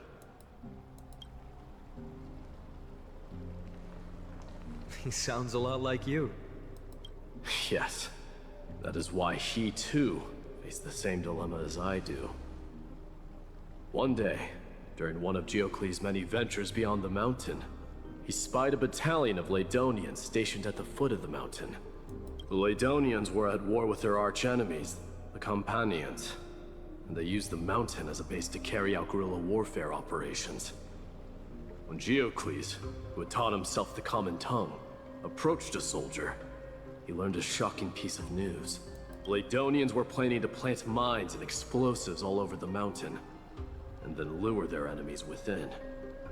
With danger lurking with every step, the mountain dwellers' homes were no longer safe. Geocles quickly returned to his village to bring the news to his people. But... let me guess. They refused change and chose to put up with the situation instead. That's right. The mountain dwellers were fearful of even the smallest change to their lifestyle, let alone leaving their home. Despite the imminent war, the elders would rather negotiate for peace instead of leaving the mountains. This made Geocles both angry and sad. But he didn't give up. If you were in his shoes, what would you have done? Lead my people on a resistance, perhaps. I'm not sure. I can't think of a solution that would make everyone happy. A solution that would make everyone happy, huh? That's how naive we are. Well, let me tell you what Geocles did. He took the mountain dweller's store of gemstones, traded them with the Laedonians for a massive amount of gunpowder. But he didn't do this to fight the Companions. Under the cover of night, he set ablaze the forest surrounding the settlement, forcing his people to flee the mountain. That great fire marks the beginning of mountain dweller history. Since then, their people became part of civilization, and giants became a common sight in the Holy City. Meanwhile, that mountain they once lived in has turned into little more than foam inside the Black Tide. But leaving their homeland also brought many mountain dwellers misfortune. They were hunted by Kremnoans or enslaved. Indeed, that is undeniably also part of their history. But that is Geocles for you. The merits of his actions, or lack thereof, have been scrutinized by many, but historians nevertheless hail him as the Mountain Breaker. Why do you think that is? It's simply because he took action and enacted change with his own hands. He didn't try to make everyone understand him, nor did he even waste time trying to make everyone happy. He started a great fire and burned the shackles of tradition to ashes. And then forced everyone to march toward the coming of a new era. You've made up your mind, haven't you? I'll be leaving Akama soon to fight the great darkness of this world, to shoulder Nikador's destiny. So, listen well. If there comes a day when we meet again on the battlefield, that I stand opposed to the flame chase, remember to stab your sword into my back through my 10th thoracic vertebra. That's my weak spot, and the only way to kill me. Oh, shit.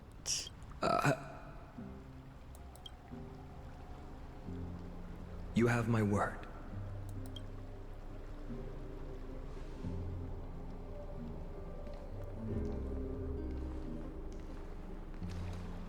Go now. The battlefield calls. Send that flame-thieving hyena to their death.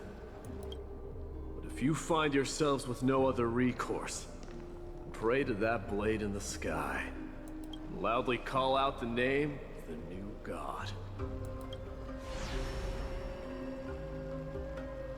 I saw this post that was like every scene with Finon and Mydei. Feels like I'm intruding on something. Professor Anaxa can raise on his own. Let's hurry. The battlefield is just ahead.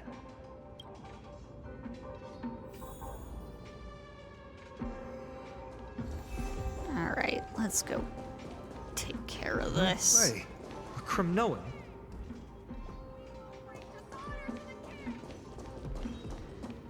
I didn't think she'd manage to send the Kremnoans to assist. Brave warrior, what's the situation on the front line? Men Ackerman, why are you here? What? Didn't Aglaya tell you? We have been instructed to assist you in trapping the Flame Reaver. Aglaya, that vile usurper. I spit on her name. Hakim will be back soon. He'll be able to deal with you and that black robe. A hoarse curse lodged in his throat, refusing to escape. Moments later, he convulsed, his head drooping as his spirit departed his body, drifting towards the abode of Thanatos. The Kremnoans really are just like their king. Rest in peace. May your glory last forever. Did they come to fight on their own accord? I can still fight. You must become king. Just what actually happened here? Stream forth, lean bold blades. We're almost there.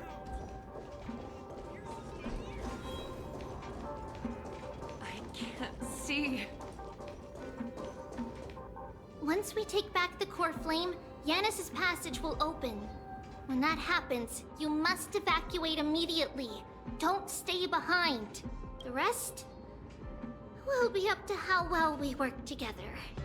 But remember what Mydei said before? Cast aside all distractions once you're on the battlefield. Let's go, partner. Today, destiny shall stand with us!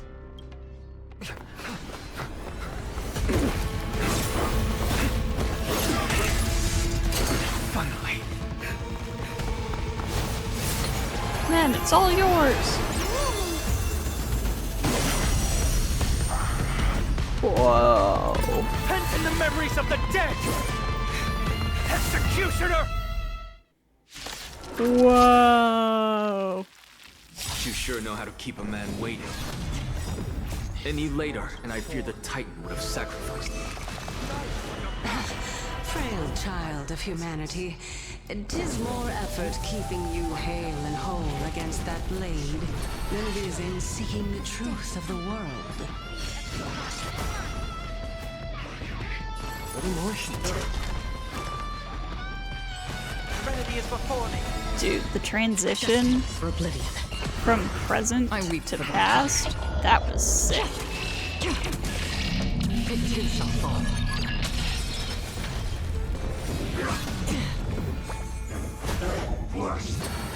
It's just a tween. I'm honored by your... Since you're already here, why not have a meal before you leave? How about letting the enemy strike for more season? I'll overcome the thorns. I doubt farewell.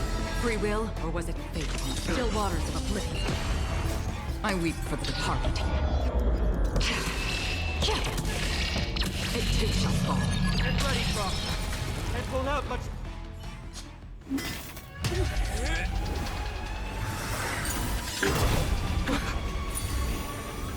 At long last.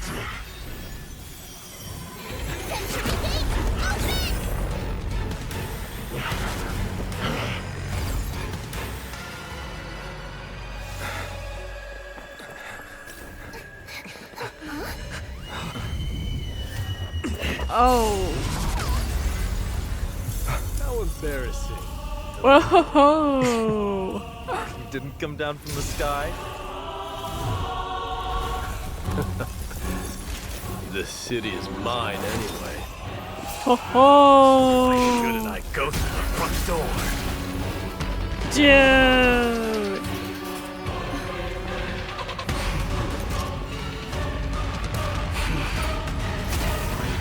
That's hot.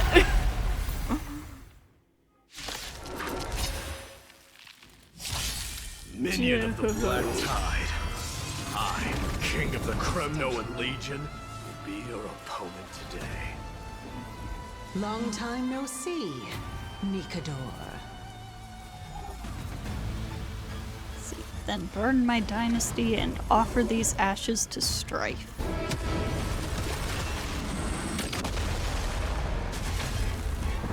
This mortal form, watch over you and guide you on your path. Be of your body and mind. The truth burns everything in this world. It's bleeding. I heard the call. Serenity is before me. Another journey begins, destined for oblivion. I weep for the departed.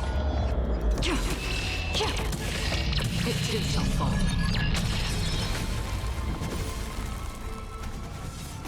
More season. I'm honored by... Since you're already here, why not have a meal before you leave? I'll overcome the thorns. I doubt farewell. Such petty tricks. God, that's hot. Still waters of oblivion. Remedy leads to self-destruction. I left myself the dynasty to its end. Whoa! Well fought. That was a good opener to the ceremony. Now, we honor the fallen gods with this fight to the death. Serenity is before me. This mortal... Watch over you and guide you on your path. I weep for the departed.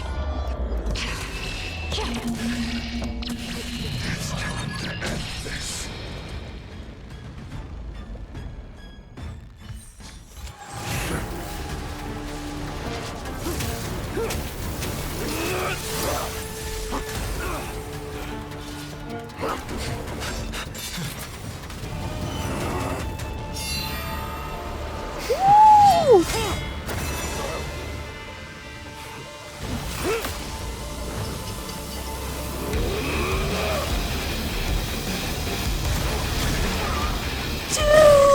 Heroic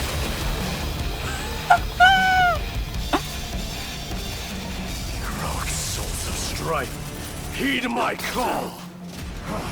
I am the Lance of Fury. The agony this world needs.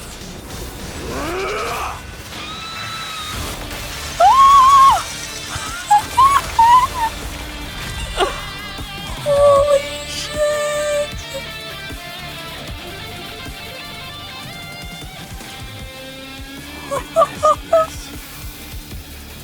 New God has come to castrum Chronos.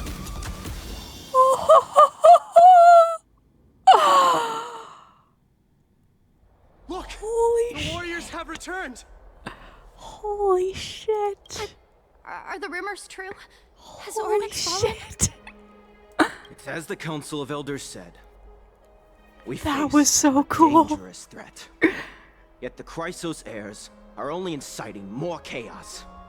They don't care That about was the people's safety. insane! They really gave the core flame of strife to a Kremnoan at the end. What a noisy crowd. This, doesn't feel right. It's probably because Ornyx is gone. Ornyx was a generous titan in the eyes of the people. They graced us with miracles, allowing humanity to reap many a convenience from the past. What they don't know is that the Titan didn't do all of that of its own volition. Regardless, the Titan has fallen, and we must surrender Ornyx's core flame. A meeting with that woman again so soon? I just can't catch a break. Professor Anaxa, why don't you find someplace to rest first? I wonder who would be the most suitable to receive Ornyx's core flame. Looks like clearly it can't be any of the ones we've met so far, because, like, you, Phynon, you're probably getting Kephalese in the end. You've obviously got Circe's, etc., etc. Hyacinth is probably gonna get Aquila's, because she has ties with that already. Castris is obviously getting Thanatos's. So it's not somebody we've met already. Matters that require Aglaya's attention are piling up. You two meeting again will, forgive my honesty, only distract her. Just try to stay on your best behavior, if you know what I mean. That's not up to me, I'm afraid. I've been trapped in her prison the moment I set foot in this holy city. The price of having a Titan living in my head, I suppose. Don't worry, I don't want trouble either. He and Aglaya don't get along, huh? They have differences in ideology. Alright, I suppose that's putting it lightly. Don't worry, you'll figure out the intricacies of these relationships sooner or later. I'm sure you don't need my help handling Ornyx's core flame. So I'll be off. I have some personal matters to attend to. It somehow feels like D has closed himself off even more after he completed his trial. Yeah, a lot has happened in the past few days. You've been lost in thought for a while now too, Tribbie. Did Trinon bring news? Yes. She has found Trian. Oh good, Trian's not dead. She was at the bottom of the valley outside the temple. Or maybe she is. That's where the good news ends. I'm sorry. It's alright. They also found someone else besides Trian. He was no better than a corpse when Trinan and Hyacinth arrived. He had suffered more cuts than could be counted and leaped off a cliff from a great height, all to free Trian's body from the clutches of the black-robed swordmaster. What a brave soul. Do we know who he is? Yes. It's Crateros. Well, damn. Not long ago. Stop!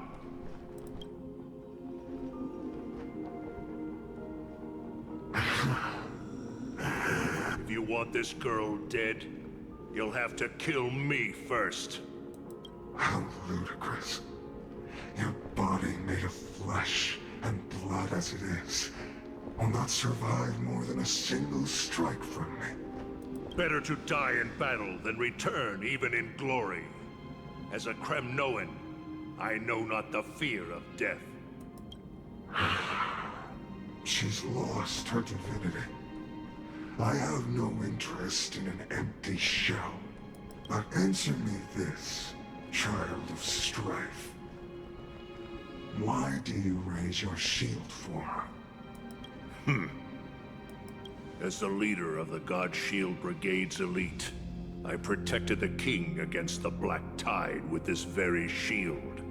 And I've done this over and over, hundreds and thousands of times. A pathetic killer like you could never understand the weight it bears. Pity and crumble like rusted iron. Good! Supreme glory shall be mine, as I indulge in the libations and incense offered by my descendants. Come, let us fight! For Kremnos! For my king! For Amphorius!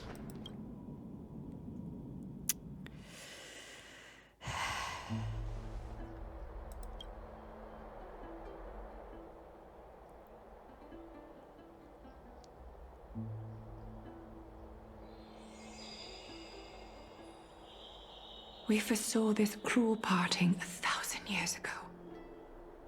Today is but a reminder of that bitter taste.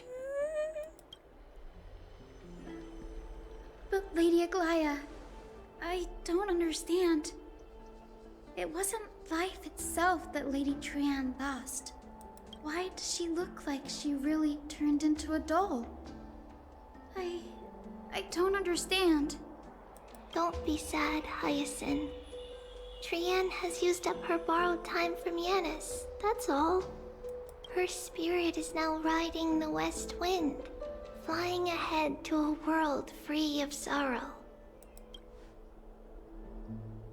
If a world like that truly exists, does that mean everyone from the Grove is there too? It exists, Hyacinth. Do you not remember? The prophecy that guides the Chrysos Heirs is the voice of Kefili before it fell silent. It loves all of its creations dearly, and would never bear to lead us astray with lies.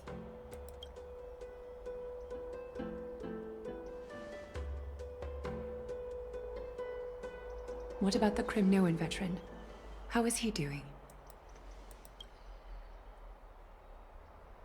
The Twilight Courtyard has done all we can. Even so, we've only managed to keep him from breathing his last. I had to use the Sky Priest's techniques to help him to walk again. But if light ever disappears from Akama for good... No. Let's hope that never happens. This is already nothing short of miraculous. When we found Crateros, he was no better than a corpse.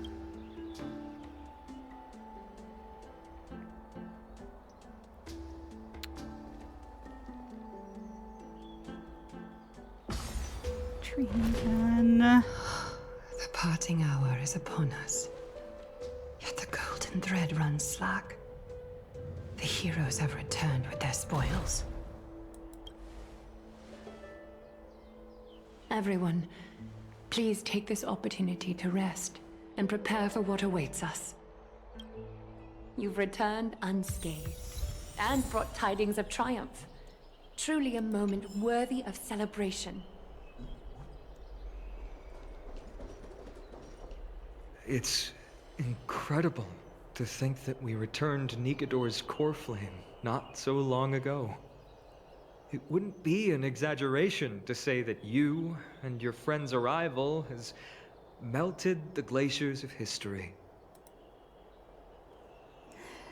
This is what trailblazing is. You could say this is the true face of history. It slumbered for 1,000 years, only to awaken for this one moment. Alas, now is not the time for a study of history. I do not see a Naxa around. Was this under your instructions, Finan? Yes. It just seems much more efficient than letting you two go at it endlessly. A rash decision. After all, he still bears a core flame with him. I do concur with your assessment of efficiency, though. Now, let us table the issue concerning him for the moment. The more urgent matter is the core flame of Orynyx. The Chrysos Heirs had initially crafted a plan regarding the order to return the core flames, for titans like Orynyx and Circes, who harbor no intentions of harming humanity. Our strategy entailed assuming their divinity only at the very end. But this unforeseen turn of events has thrown everything into disarray. If we don't return the core flames to the vortex of Genesis, and we leave the Titan's divine positions vacant, we can't even begin to imagine the disaster that would follow. But the most pressing issue at hand is that we haven't found the Chrysos heir capable of bearing Orynyx's divinity. Yeah. Finan, Castris, Mydei, and Hyacinth. Tribbie and I devoted a millennium scouring the world, only to find these few people. Only a chosen few possess the capacity to assume divinity, the elite among the Chrysos heirs. We would never hastily extend our invitation without first verifying their potential to bear such power. Yet, we cannot compel anyone into divinity, as it would be no different from sentencing them to the gallows. Truly a dilemma. Yeah. Well, how about letting her give it a try? So you're okay with sentencing me to the gallows? I'm serious. You're special to Amphorius, and we all know that. Now, about Orynyx. The one that projected me into this world and granted me this body. Isn't Orynyx just a little titan, even more capricious than a child? Meanwhile, somewhere in Marmorial Palace.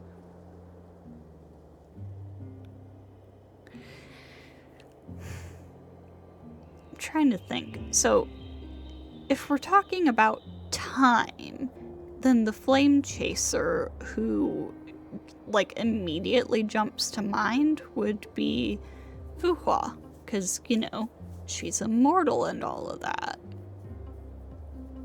She's got her whole thing of, oh, I've been around for 50,000 years. I have lost touch with time, blah, blah, blah. But she's also the one that I couldn't really map anyone in the trailer to with any confidence. So, that's interesting. I see the Reaper has forsaken you too, teacher. It simply put my life in the hands of the Twilight Courtyard. That priest girl's medical talents are truly exceptional.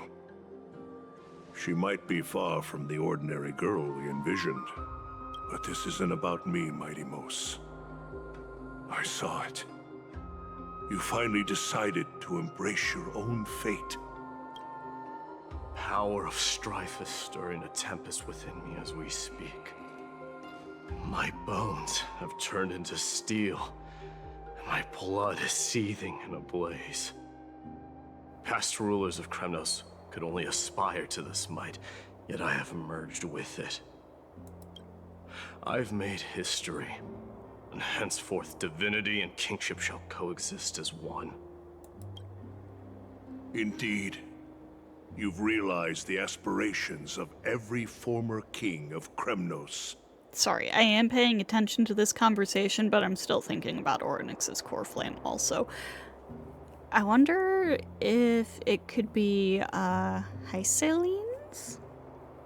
Or Hysalens? However the heck I said it before. The one I said was probably paralleling Eden. Because Eden's got her whole thing of being like a symbol of an era, and also she showed up in a trailer recently, so she's probably coming soon. And now, you can at last bring our people home and reforge the glory of Kremnos. But she might already have... Oh no, wait, she would probably be Fagusa, actually. I was about to say, I don't know if she already has a core flame, but now that I think about it, she would probably have Fagusa's, yeah. Unfortunately, I harbor no such desire. What? What do you mean by that? Over 2 millennia past, devotees of Nikador's might banded together beneath their feet and erected a city of their own. Ever since then, Kremnoans have served as the blades wielded by the god of war, following the Titan's path in its conquest. Yet, gazing upon our history through the lens of my newfound divinity, I now see it with unprecedented clarity. This history is sheer absurdity and inferiority. People surge onto the battlefield like ants, plundering and slaying for their own greed, only to be trampled upon like ants. The city and the beliefs that Kremnoans hold so dearly, alongside the supposed tradition, mere anthills that could be crushed with a single touch in the eyes of the Titan. You! Are you trying to strip Kremnoans of the pride we've amassed over thousands of years with mere words? That pride holds little significance, Krateros. Now that I've assumed the divinity of strife, my next step will be to renounce the title of king. No! No! Convey my message to every Kremnoan. This is an order. Do not do this, Mydei. I beg you! Our history commenced in the year 2506 of the Light Calendar, concluded in the year 4931. I, Mydei, last king of Castrum Kremnos, son of Gorgo, do hereby proclaim the Kremnoan dynasty comes to an official close today. Oh. You have killed us. You have killed us all. No. I am granting you a new beginning. What is this? My mother's signet ring. It served as a symbol of kingship, and I now imbue it with a fresh significance. Take it, and rally those who have lost their identities. Convey the words of Mydei, now ascended to divinity. You no longer need to chase fleeting honors or face death on the battlefield as if it were your sole destination. However, you must adapt to fit into the city you once observed with indifferent eyes. A cruel fate awaits Amphorius. No matter how illustrious a dynasty may seem, crumbles to rubble and gravel before formidable foes. Yet, you shall tread the only path out. One that leads to a brand new world at its end. Why task me with being your messenger? Why not explain all this to them yourself? Because only humans can guide the path to be trodden by humans. It's not the lot of humans who crave the power of gods and spiral into madness for it, but humans who stand ready to raise their shields high to protect the lives behind them. I failed to save that child. That is irrelevant. As demigods, they have long been prepared for it. What truly matters is that you showed up there, and shielded her. The one who persuaded Aglaya to set me free that night. Was that you, Mydei? Yes. She's not one to easily make a concession. What did you offer her? I staked my mother's name to guarantee the integrity of your soul to her. And I promised her that I would dedicate all I have to the Flame Chase journey. And what is next, Mydei?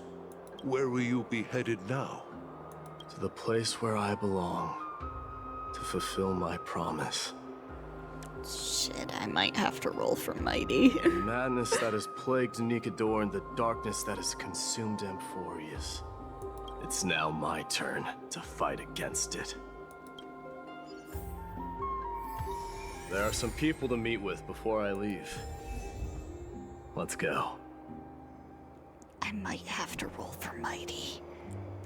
He's really cool.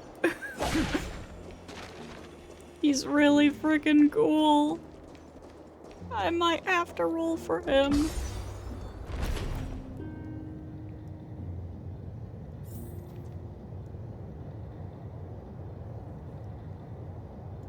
But Casterus. What do I do? I don't have whaling money. I have to pick and choose. Pain, suffering, agony.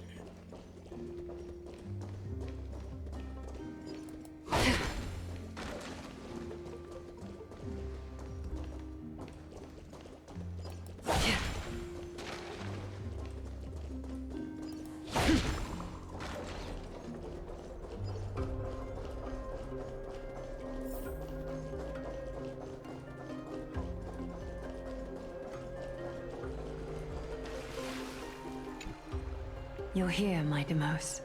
It seems that you are prepared. Yes. You aided Akama through yet another trying ordeal, and my gratitude knows no bounds. Isn't that exactly what you wanted? Not everything unfolds according to my plan. In the current state of the world, I can only proceed one step at a time. You are ready to dedicate all that you have, regardless of the promise you made to me, aren't you? Throughout my time in the Holy City, I've gleaned valuable lessons from you. Strategy, leadership, and adaptability to change. Yet, it's only recently that I've come to realize the truly remarkable quality you possess. And what is it? It's the magnetic allure in your presence. It draws people to gather around you willingly, to seek your guidance. They strive not to disappoint you, not due to fear of repercussions, but out of sincere alignment with your ideals. That is precisely what every ruler of Castrum Kremnos has been missing. I am truly honored to hear that. And now, Mydei, you have risen as the most powerful demigod in the world. How do you intend to wield this newfound power? I shall see Nikador's aborted mission through to completion, and become the strongest bulwark for Amphorius to defend against the Black Tide. I will secure enough time for the Flame Chase journey, until you manage to lead everyone to reach the miracle of Genesis. Mydei, a new chapter awaits Amphorius. Yet, the one who guides the people to the destination need not be you and I. Huh. What did you see after assuming Nestia's divinity? Despite the passage of 1,000 years, every word of that prophecy remains as vivid as ever. You shall have your final bath in warm and radiant gold. Just as cryptic as all the other prophecies. What's the reason for the laughter? I was just thinking, if an ordinary person encountered these words, they would probably stay away from the baths for the rest of their life. But I cannot forgo the delightful experience a bath offers. So, I assume you also glimpsed yours, Mydei? One day, you shall die with a wound in your back. Well, that is a rather straightforward scenario. If I were to be terrified by drivel with no basis, I would not have attracted your gaze and joined the flame chase journey in the first place. You speak the truth. May you be destined for a powerful fate, and may we reunite in the promised new world. Farewell, Mydei. So, if we want to take those words and try to dissect them a little. So, Aglaya's your final bath shall be in warm and radiant gold. There are a few ways I could see that playing out, like a few interpretations I could see of it. My first thought was the golden blood. Something about that. It's a symbol for divinity. Too much of it? Overwhelmed by divinity, perhaps? Or something along those lines? And then Mydei's is more obvious. A stab in the back indicates betrayal. Somebody will betray him.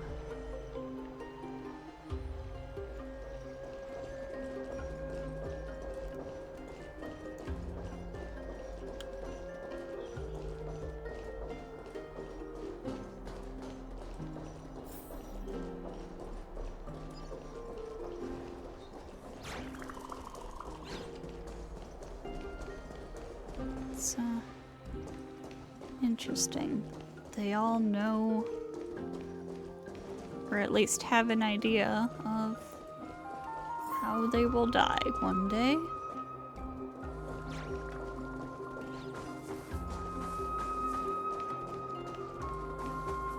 Is Lady Tribbie not here? Lord Mydei! Hyacinth. So you are the physician Chrysos spoke of. Whoa, what the heck? It's no wonder then that he was pulled back from the brink of death. You have my gratitude. Whoa. That was a moment that it just had for no reason. I can take that as a compliment, right? I've heard about what happened at the Grove. I'm deeply sorry for your loss. I've heard far too much about death and grief recently. To quote Lady Tribbie, we should all focus on tomorrow, shouldn't we? That's a valid point. You've always been the most optimistic one among us. Well, I must say, it feels quite incredible to see a new demigod standing right before me.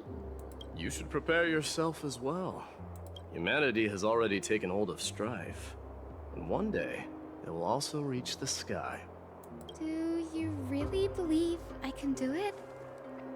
Even my ancestor, that hero of legends, couldn't conquer the core flame of Aquila. Given your good rapport with the demigods, you should know that the path to assuming divinity is never limited to swords and spears. You've always been so perceptive, Lord Mydei. Rest assured, if fate has truly selected me, I'll be ready. Right. You are here looking for Lady Tribbie and Lady Trina, no? They're not around at the moment. Is there a message you'd like me to pass on to them? No need. I've already bid farewell to Aglaya. Meeting with the Oracle is simply a matter of courtesy. You've bid farewell? I'm heading back to Castrum Kremnos to fight against the Black Tide. In all likelihood, I will never again return to Akama. Oh. On second thought, there is something that I'd like you to help me convey to them. I'm all ears, Lord Mydei. I'll make sure to convey every single word. Tell them that there is no longer a need to send scouts behind enemy lines. With a single message, the Lance of Fury will target anyone who dares oppose Akama.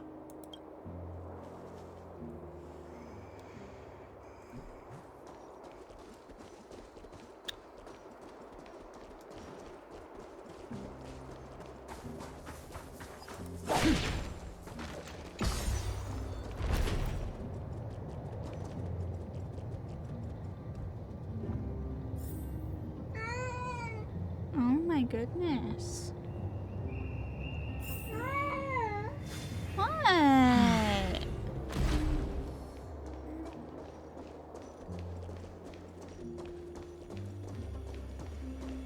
I don't know why she meows like that. I don't know why she yowls like that.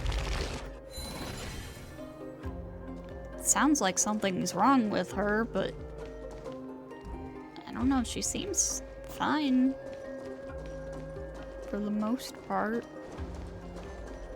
I mean, she's an old cat.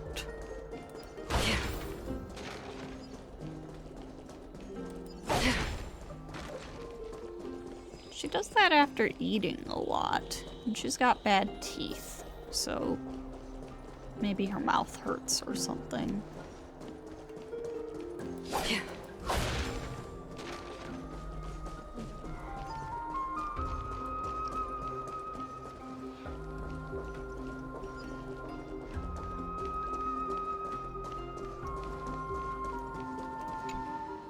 Lord Mighty.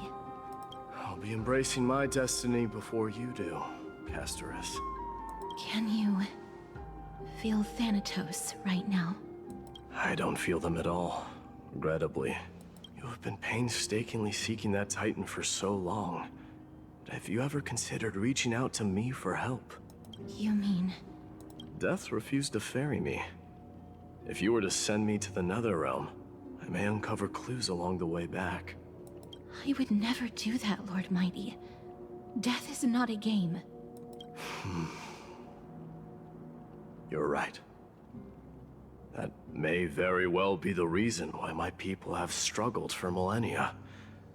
They underestimated the significance of death. So, are you returning home alone, Lord Mighty?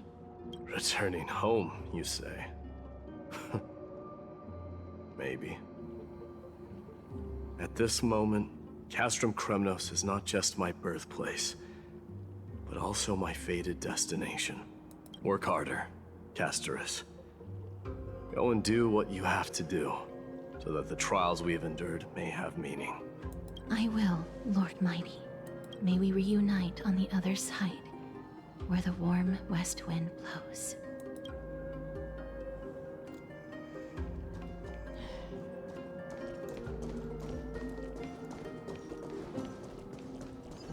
Okay, and last one. Because you know, if they give me an optional thing to do, I'm always gonna do it.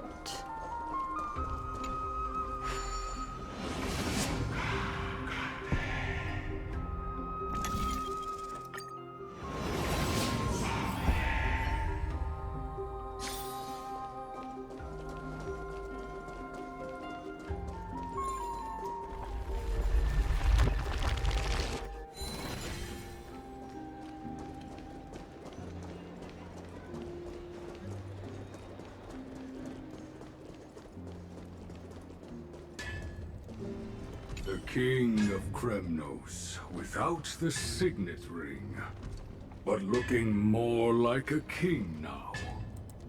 I'm no longer the king, Grand Craftsman. Matters not the title. Surpassed all former kings your achievements have. I will honor your trust and liberate the world from the clutches of fear. Nevertheless, I must request that you continue to watch over Phainon, Cartonis. I have a feeling that his fate will weigh heavier than all of ours combined. Keep Phainon in mind, I will. Return to your home, brave king. Together with everyone, I shall remain here. That thunder from Castrum Kremnos, we wait to hear. And finally,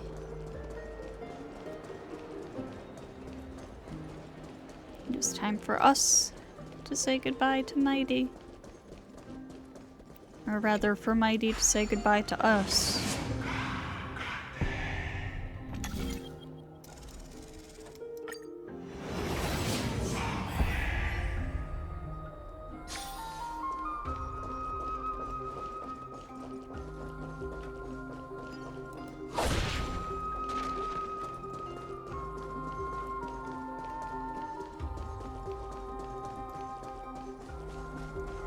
Part of me is like, there's no way they're taking him out of the story, like, permanently. And I mean, yeah, definitely not permanently, but for a long time.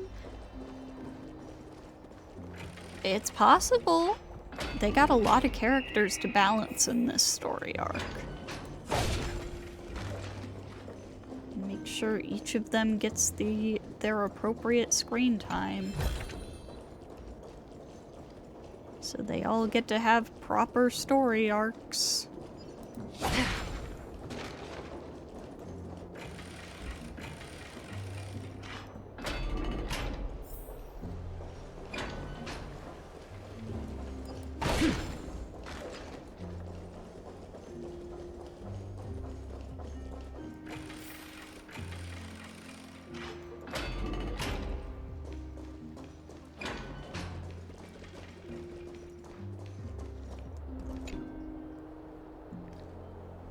Mydei. Outlanders? No. Trailblazers. I will soon make my way to Castrum Kremnos. If all goes according to plan, this may be our final meeting. I just want to let you know that I appreciate everything you have done for Amphorius. Reflecting on the past and moving forward to the future. A challenge I've faced as well. Though we never had a chance for a deep conversation, after all we've experienced together, you are also an ally of the Trailblaze, Mydei. That means a lot to me. May success accompany your trailblazing wherever it leads. How about you let me guess what's on your mind? I guess she'll say something nonsensical. Are you gonna say something insane again, Trailblazer? What are we going to do without you? Just smile if you don't know how to respond. Now that I bear the divine within me, I can get the vague feeling that you have a great significance for the future of Amphorius. With this departure, I fear that I will never again return. Can I entrust you both to watch my back? And to continue supporting the Flame Chase journey in my absence? Rest assured, we'll do everything we can. You have my gratitude. Then, farewell. Hold on. Yes? Let's at least snap a photo together to capture this moment, shall we? Sure, let's do it. Gotta get our last picture with Mydei.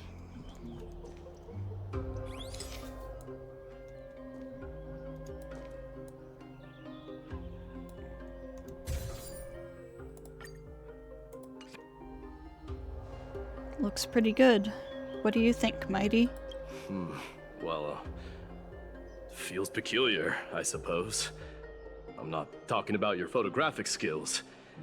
It's just that I rarely take photos. But this one, it's pretty good. I never fail to impress. I'm glad you like it. Make sure not to leave any regrets behind. I wish the same for you during your time in Amphorius.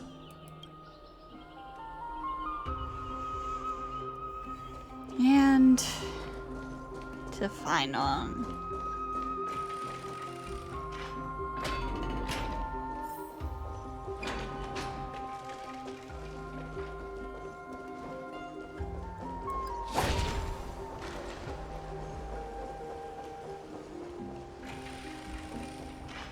Finon's gonna spend the rest of time every day looking out the window.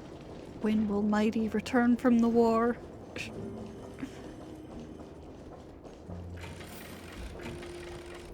Where the hell is he?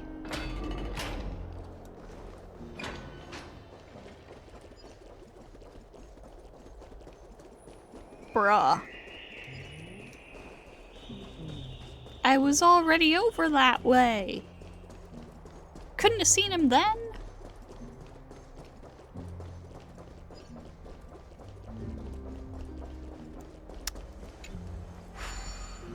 Or is this a different way? No, this is the same way.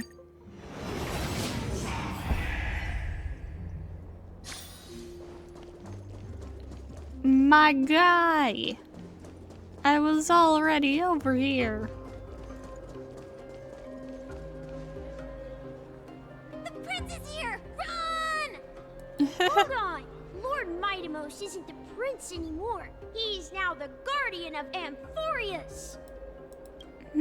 What's going on?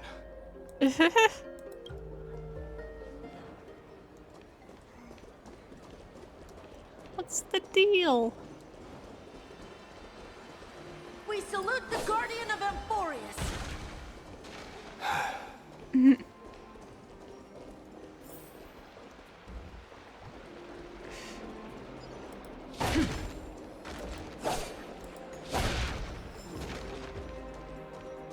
We dedicate our lives to following you. Finon, did you do this? It's been a while. I should have known you were the mastermind behind this. Hey, don't go pointing fingers without cause. I swear I'm innocent this time. This time. See those kids over there? They're the ones who brought everyone together. I admit, that took me by surprise. Were you seriously just going to sneak off without a word with me? Well, I was actually on my way to bid farewell to you, but ended up running into this. Oh, that's quite an honor, I suppose. We better not leave them waiting too long, don't you think? The road to Castrum Kremnos from here is long. Perhaps it wouldn't be a bad idea to take a moment and etch their faces in my memory one last time.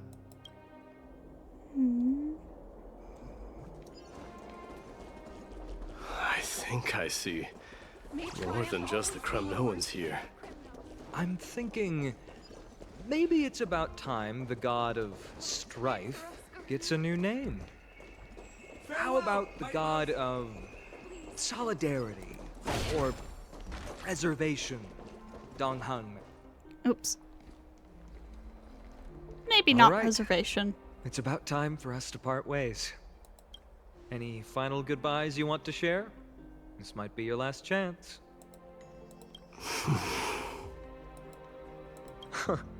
Why so quiet? I thought divinity would wash away some of your sentiments. Do you truly feel as carefree as you seem? Or is this just a facade you wear? You know what? You sound just like a Glai at this moment. But you're not off the mark. I just thought that putting on a nonchalant front for this occasion might help us preserve some dignity. I can see through your deception, even without the power of mind reading. Am I really that terrible at controlling my facial expressions? Well, with that said, thank you for aiding me in defeating my archenemy, Mydei. No need to thank me. This triumph brings no delight, nor does it signify closure.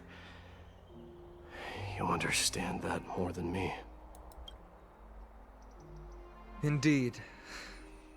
In the end, I still haven't unraveled the mystery behind that black-robed swordmaster. And I can't even ascertain their demise. Maybe I've never managed to cut off my destiny. But that matters not. Pain may be cured, but scars remain. This should not be effaced. Even with the divine might of Ornyx, you cannot stop the past from leaving its marks in our blind spots. Can you genuinely let go of everything as soon as that swordmaster is dead? That's impossible. Revenge is merely an obligation that must be carried out, and no one can find mental fulfillment through it. You're right. Look forward. Chew up and swallow your past. And make sure emptiness and bitterness are not the only flavors you know. Remember that there is a whole world behind you waiting to be saved.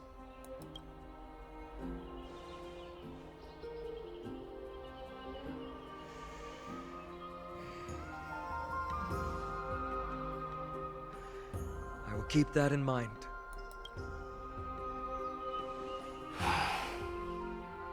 I have a final favor to ask. Please look after the Kremnoan warriors in my absence. They will undoubtedly face challenges while assimilating into Akama. It is my sole regret that I cannot stand by them during this time. Do not worry. Leave it to me. And, while I'm at it, I'm going to find out if the Kremnoan language is really missing that many words. The Kremnoan philosophy can never be encapsulated in a mere dictionary. But if there's a chance in the next life, you should come visit my library.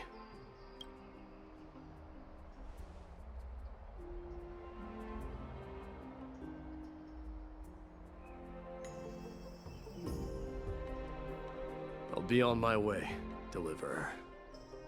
Remember to stay alive till the final act. Yes. Same goes for you. Don't die too easily. May triumph always be yours, Mydei.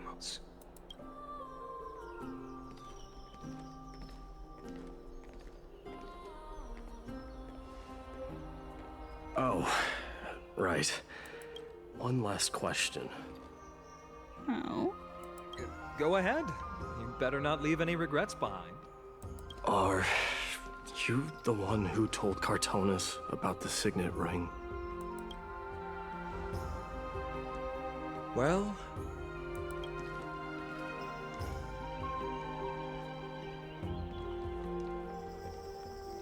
who knows? My God, you two.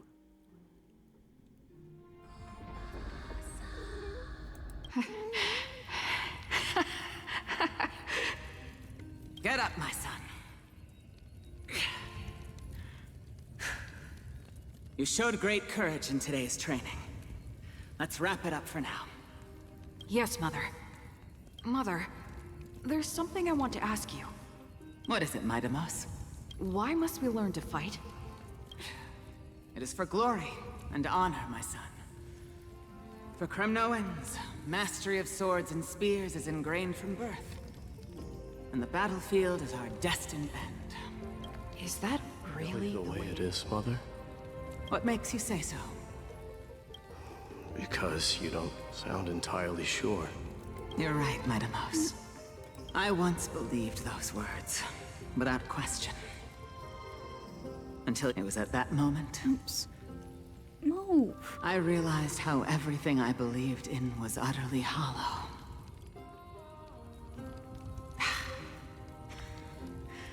Perhaps the spirit of Kremnos had once existed. But as greed bloomed in the hearts of humanity over the years, such spirit had long faded alongside our glory. I no longer put my faith in any oath or doctrine. Now I have just one role.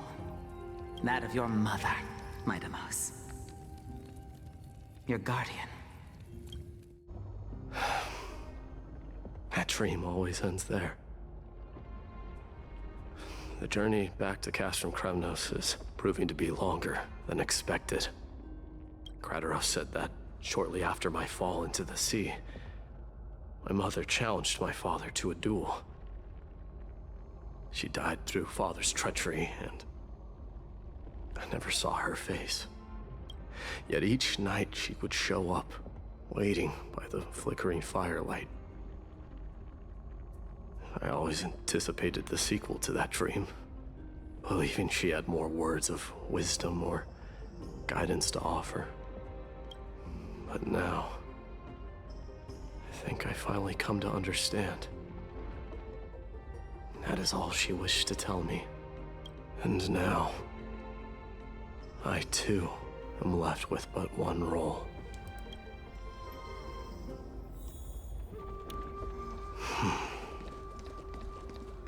It is time for this journey to reach its end. Look! Mydei is back! Glory belongs to you! We've got fresh pomegranate juice. Want to try some? We meet again, Your Welcome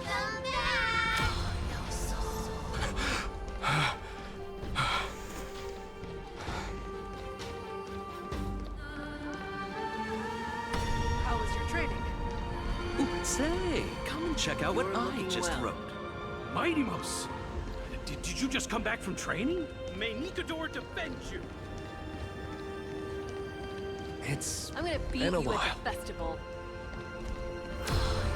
Welcome home, Mydei. Have you found something? Oh.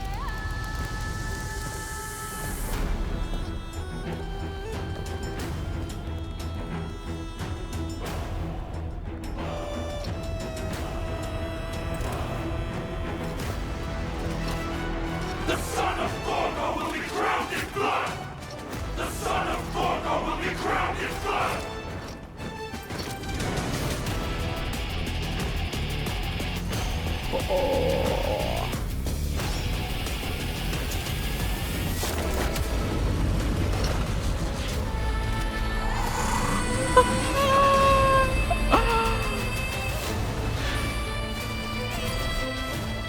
Mother, I'm home.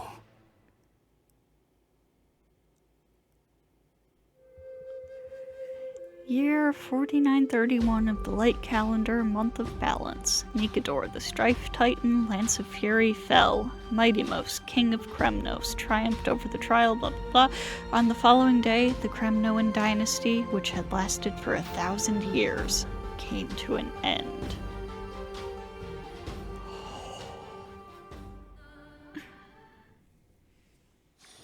Presently, in Akama. God, I really might have to roll for Mydei. We smell sunlight and the wind of Akama. This was your favorite spot, wasn't it, Trian? Lady Trian. Why did it have to end up like this? Take it easy, Cass.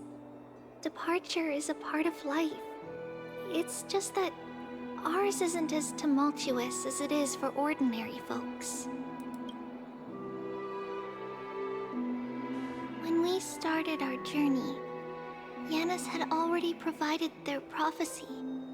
Just like how that Titan divided themselves to create the countless passages in the world. It's only natural for us to follow the same path since we inherited their destiny. If you don't mind, Tribbie, are you still willing to unveil that past for us? The past regarding the prophecy?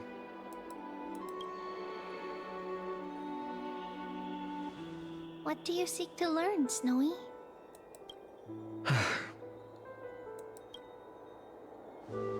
Mydei has left the city to face his own fate. That is, the fate of every demigod. We will all eventually let go of our past to follow the same path as his. So, what I want to know is, as Amphorius' first demigod, what compelled you to take the first step on this journey? And what has sustained you to make it this far without looking back? Despite the fracturing of your body and the numerous departures you have endured.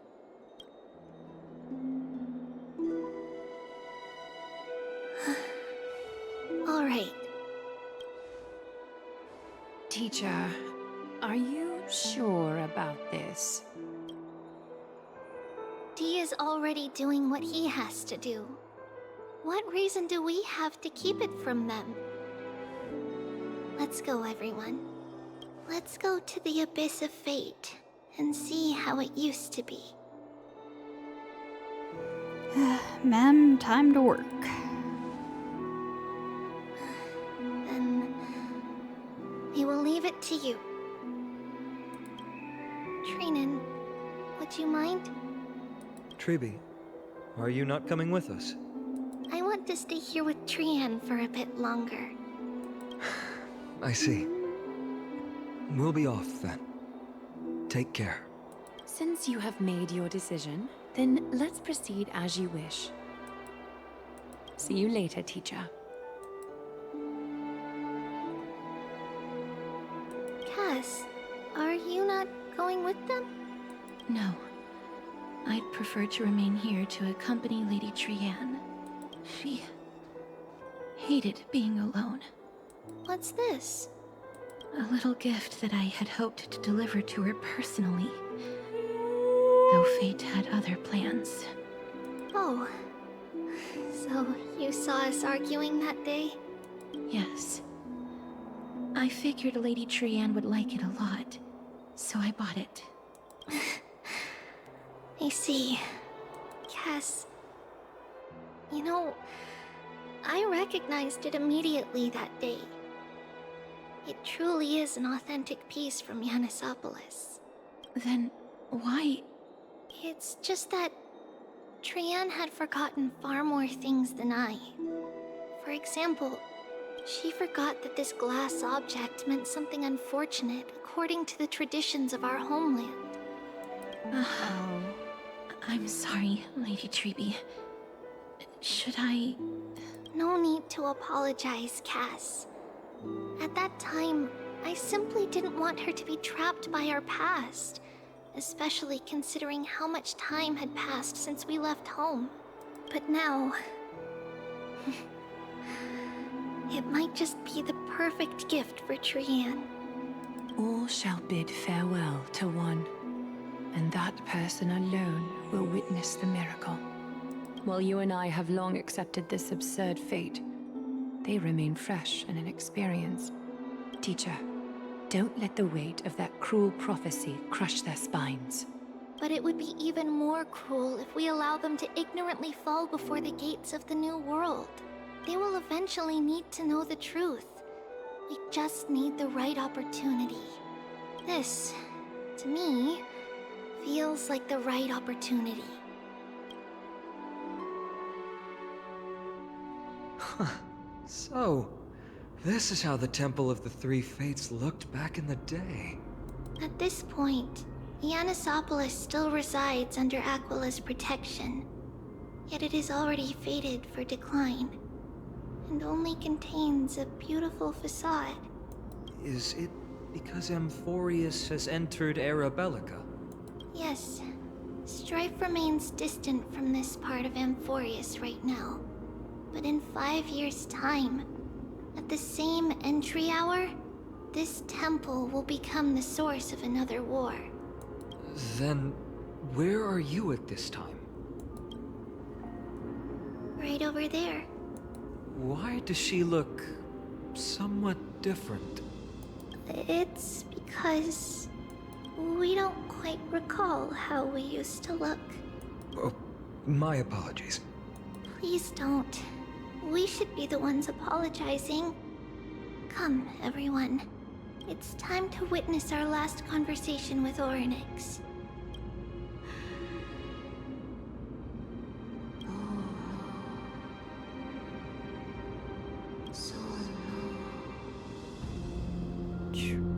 You're here, Orynyx.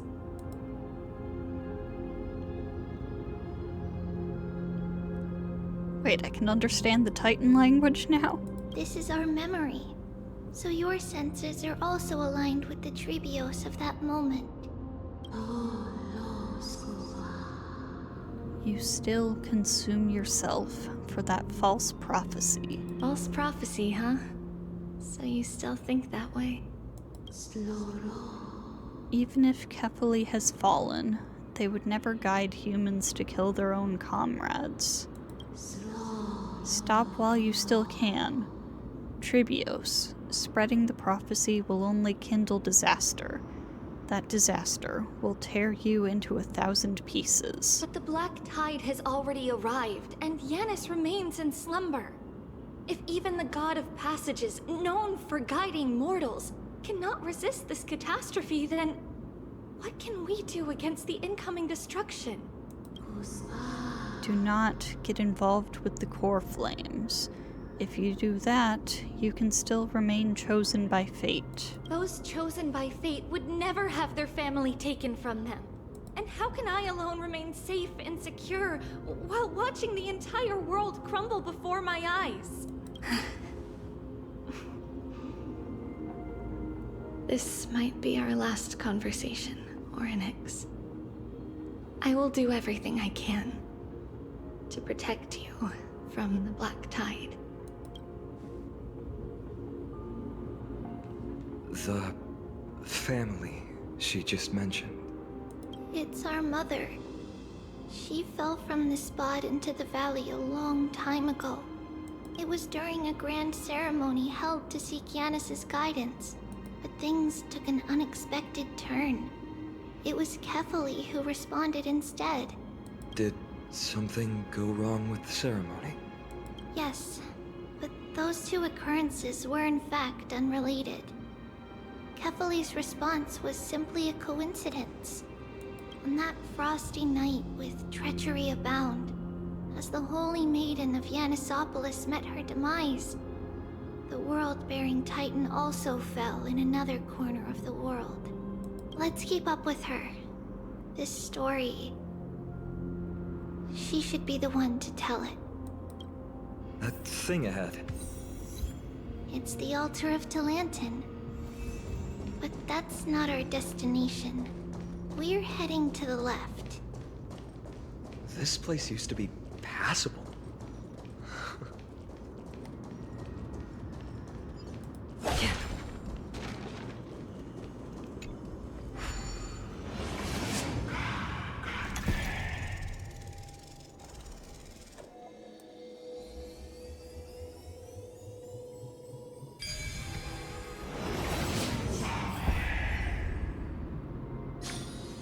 Life is a puzzle in and of itself.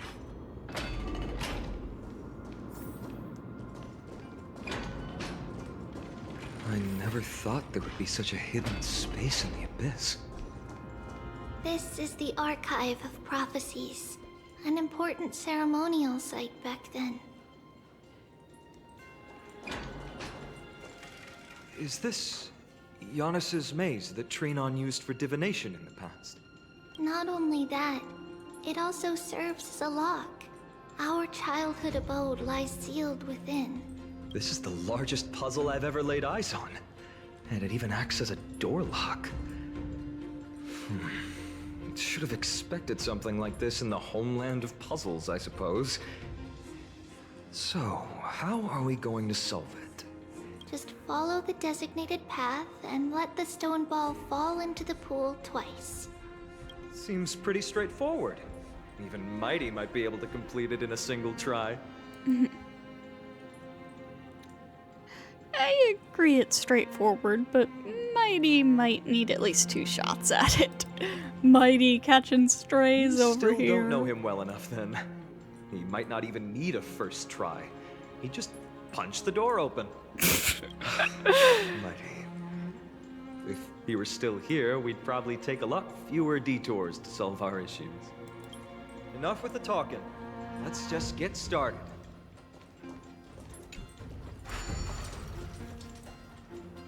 Okay, so... press the button and hold to activate the rewinding power and rotate the maze. During the rewind, let go of the button and it will spin in the reverse direction. Okay. I see.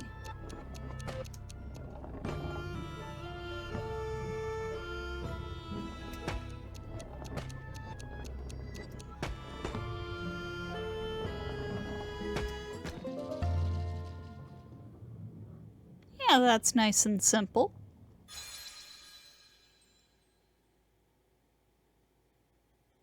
One of the encryption keys has been locked. You too have the makings of a high priest now. Becoming a new path? Okay. So we gotta do it again.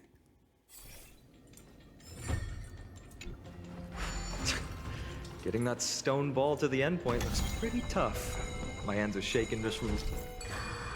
Some special wall panels will move in a set pattern. Use the right timing to take advantage of their traits to Looking move the at it. stone orb. I see.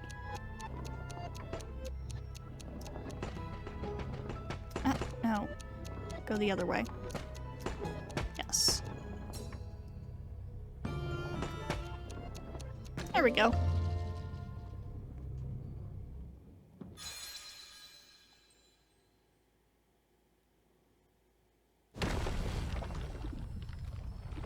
Whoa. The secret door is open. Go inside, and you'll see the place where we grew up.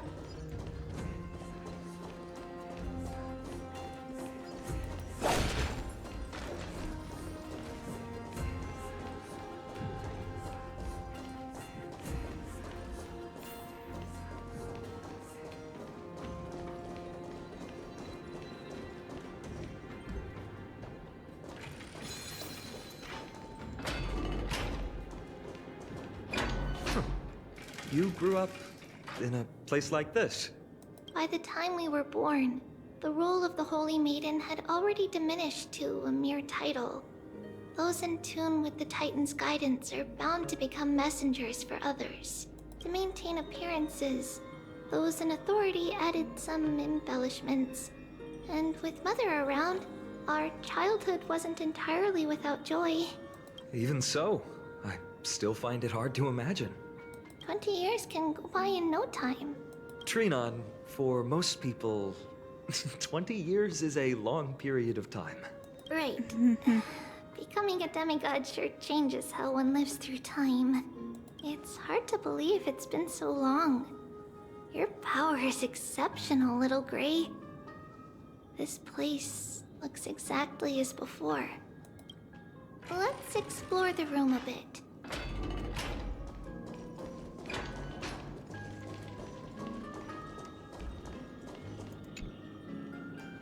The scrolls are arranged extremely messily. The carpet is crooked and ash has piled up in the brazier. Need to tidy up fast for the Holy Maiden's well-being.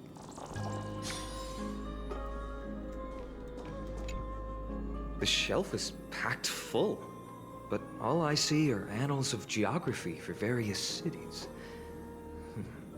There are also documents about various kinds of Titan worship. Because we believed that we would need to travel great distances to convey Kefali's prophecy to everyone, and should learn about the terrains and customs of various places beforehand. Don't tell me you actually read them all. Back then, our memories were still sharp. 10 years was enough for us to memorize all these. Mother left us these scrolls, too. When we were young, she would read them to us as bedtime stories. Her stories were so engaging that we could vividly imagine all of Amphorius in our dreams. Unfortunately, only after Mother was gone did we realize that what was written in the scrolls was far from engaging.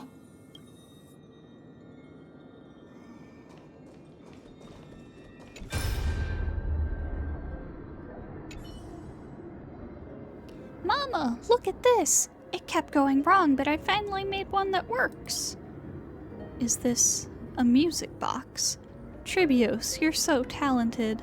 Now whenever I'm telling you a story, we can have beautiful music playing in the background.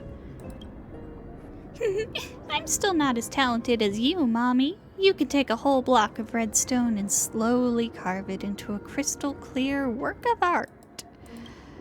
Next time, I want to make a pair of gloves. That way you won't hurt your hands next time you're polishing rocks, Mommy. Silly child. If I was scared of hurting my hands, why would I not just ask the old folks at the temple for a pair of gloves? Honestly, you mustn't fuss over me.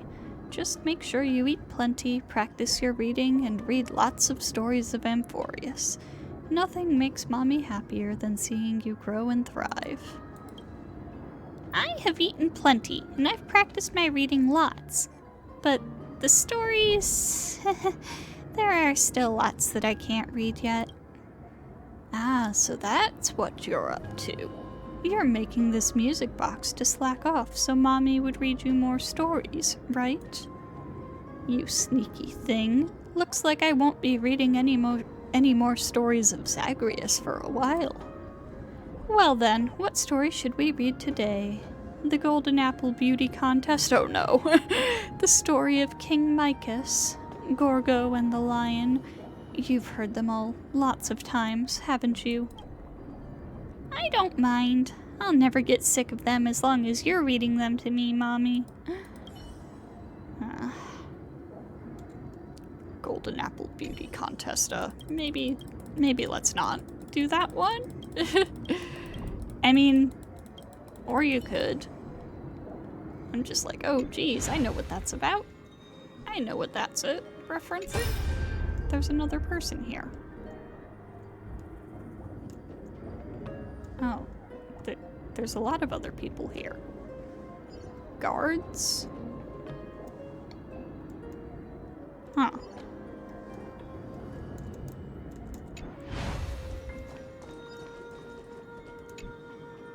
There's a blackboard here. What's that drawing on it? Oh, that doesn't ring a bell. It should be something we invented during those 10 years.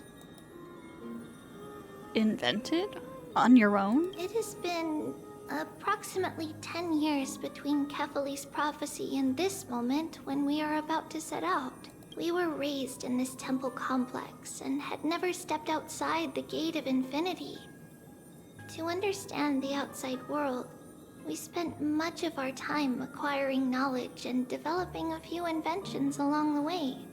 Sadly, the inventions served no purpose except to deliver letters, and the knowledge we gained has all faded away by now.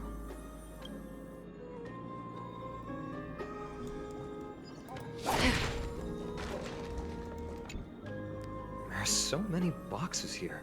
These should be our belongings. What's this?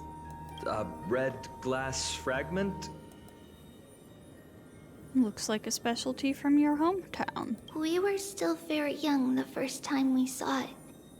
Mother came back with a beautiful glass piece, but her face was streaked with tears. She simply placed it on the table.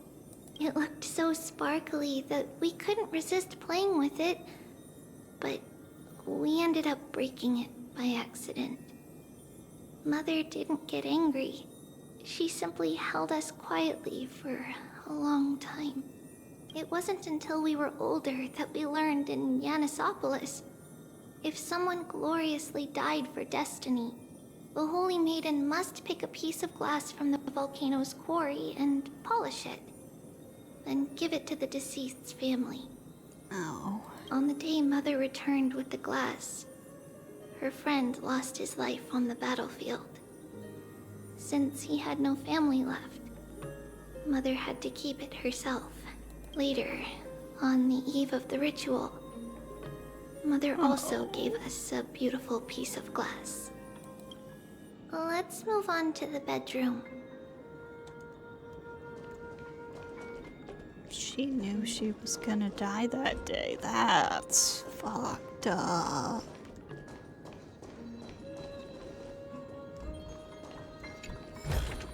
Sorry for looting your childhood home, Tribbie. Tribios. Trinan. Just as expected. It's time to get going after all. Mama, are you going to that ritual tomorrow? That's right, my sweet girl. What's the matter?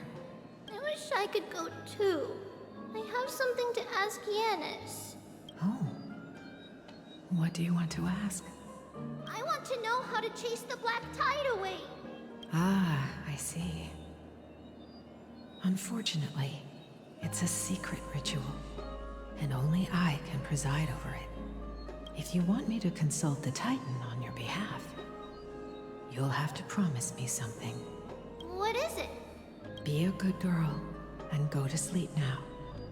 And whatever you dream of, don't be afraid. Just sleep through the night until morning comes.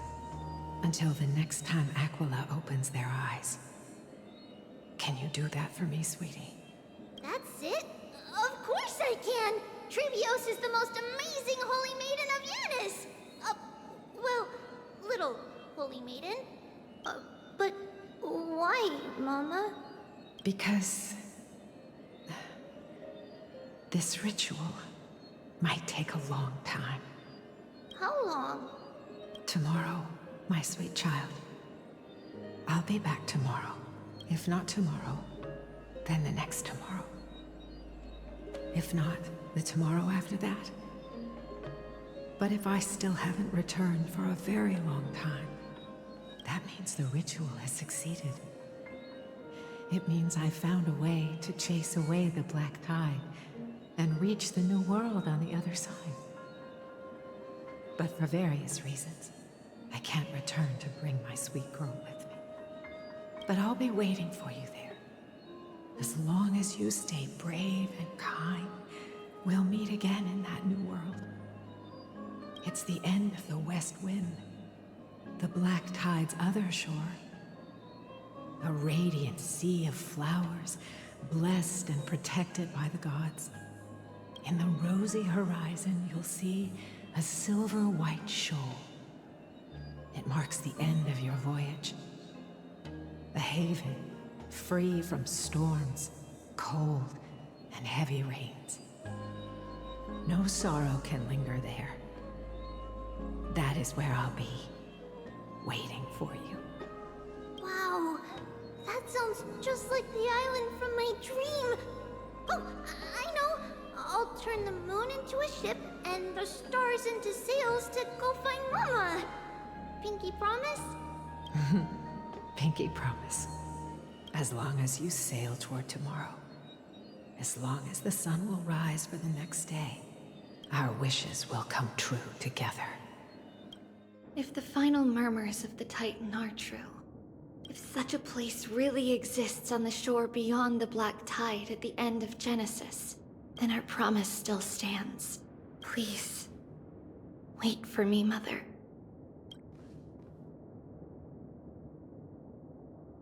After those 10 years of darkness, when Aquila opened their eyes for the last time, we finally set off. Where did she go?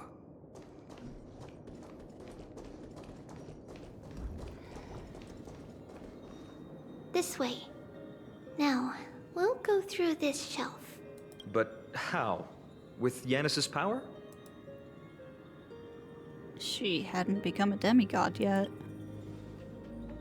Indeed. We hadn't acquired their power back then. So, this obstacle, it was simply a mirage? Yes. The answer is right on the shelf. Go ahead and give it a try.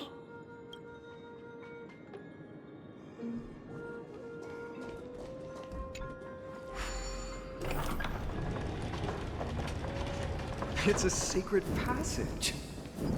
It was a secret passage prepared by the Holy Maiden's supporters for Mother and me as a precaution. And now, it has turned into our passage to escape, just as anticipated.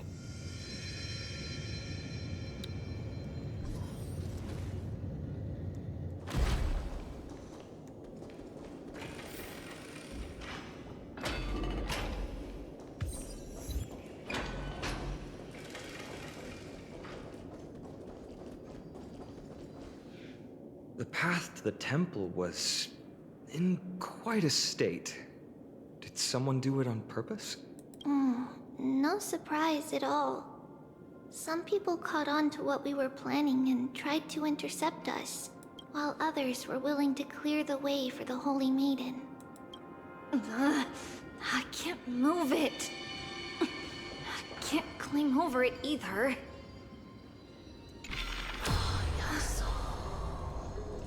Time Titan? Is that you?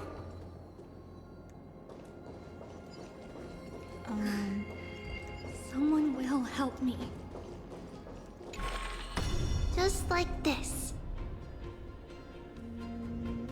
Is this replicating the memories or disrupting the space-time dimension? Regardless of our actions, the past will remain unchanged. It was someone else who helped Tribbios in the actual events of history. We don't remember the details. As for why memory recreated the past to be like this, it must be because it's closer to the answer within our heart. The passage is now cleared. Okay, so...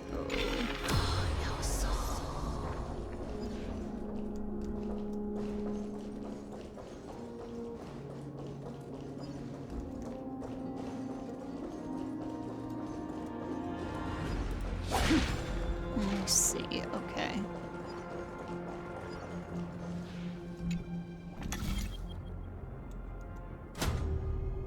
Oh, was that all I was supposed to do in the first place?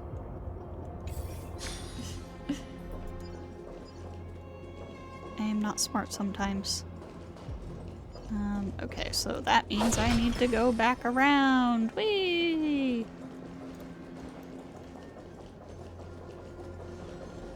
Stream forth, gleam gold blades.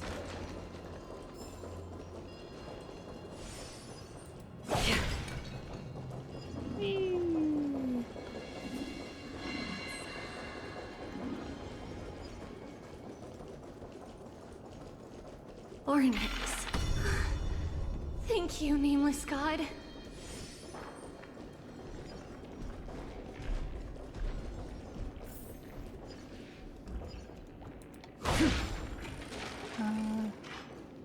Okay.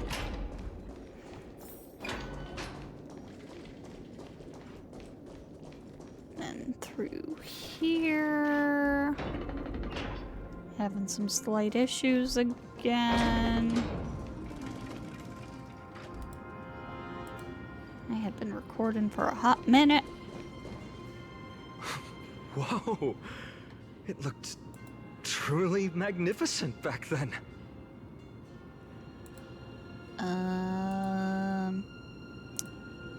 Game. There we go. Relax. Take it easy. All these people, they're just civilians, not enemies, correct? Mostly, but it might not be the case later on. Oh, don't worry, I got Acheron. Any enemies they throw at me are nothing. Hey, little ones. How did you sneak in here? Please keep it down. You have to be really sneaky to get in here. Okay. But what did you sneak in here for? I heard there's a lovely holy maiden living in the temple, and I want to meet her. I couldn't stop her, so I had to think of a way to sneak her in. Oh, really? I was here to meet the Holy Maiden as well, but the guard said she had to go somewhere far away today. Huh? What a bummer. Mommy even asked me to bring her gift to the Holy Maiden. It's getting late. We couldn't go home now, okay? Okay then. We'll come back next time. Thank you. By the way they are dressed, the siblings look like civilians living outside the temple. Mother mentioned that when she was a holy maiden, she caught a girl sneaking into the temple to steal the tributes. Stealing from the temple was punishable by death. But that poor girl had no family and just wanted something to eat. So Mother took her outside and even gave her some food. Perhaps these two children are the descendants of that girl from back then.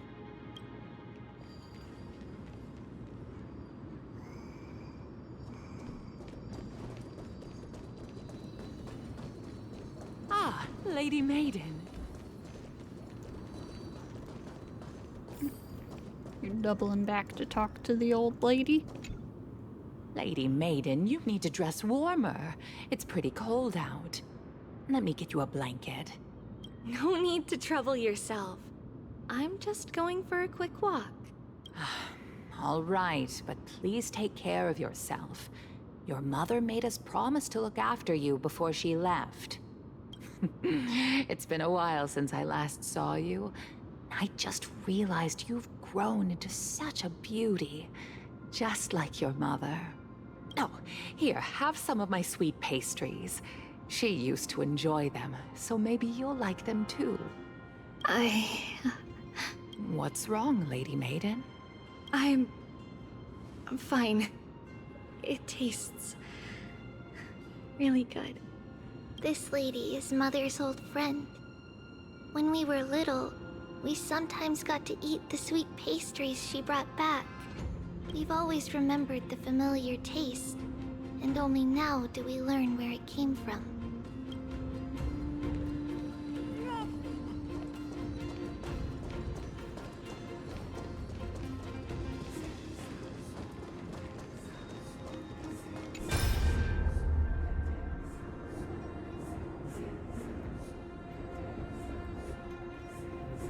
Huh. Hey, that person in the rags headed toward the temple just now. Guess who that was? Judging by their clothes and the fact that I don't really recognize them, probably a refugee seeking solace here. That man is the King of Bulsa, former Lord of the City. Huh? How can that be? He's skin and bones. The breeze on the bridge almost blew him down into the ravine just now. They don't look anything like a king. Ah, Bulsa that worships Aquila, the city of gentle breeze. The battle between Nicodor and Aquila waged for many years. I hear that the people of Bulsa have a long-held grudge against the Kremnoans. How do you know him then? That king came to Yanissopolis a few years ago, before you had taken office. He knew that Bulsa was no match for Castrum Kremnos and came in search of a prophecy to save his city. Sir Acolyte told him that if he gathers many allies and treats them well, he will be able to overcome the sharp edge of the Blade of Fury.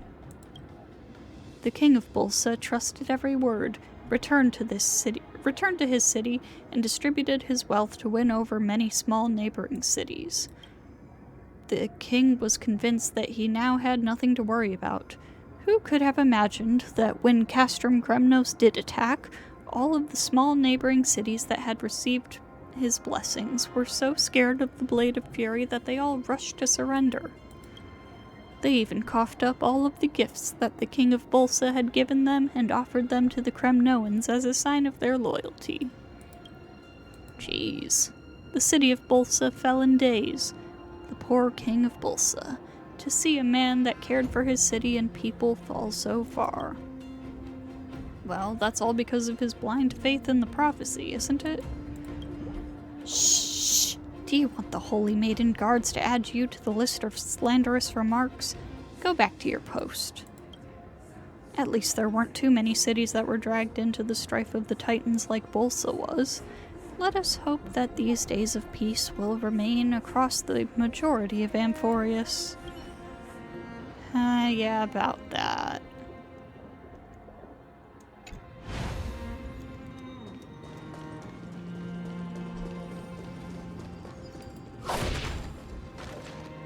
Apologies, Lady Maiden, but the Yanis vault is under maintenance today. Perfect. That way, no one will disturb me while I'm talking to Mother. All right then. May Yanis guide your path. The Yanis vault? It's where Yanis's heart lies and the core flame is kept.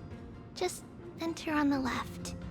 It's also the place where Tribbios was born.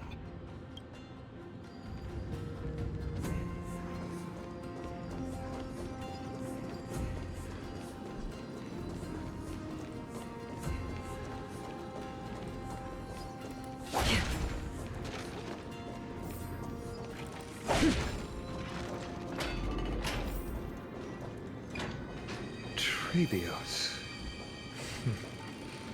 What does that name actually mean? The one with 3 lives. Mother believed our birth was blessed by the 3 titans of fate. She named us thus to express her gratitude. Looking at how things have unfolded, fate might have had a role in it. Oh, that's what I was hearing.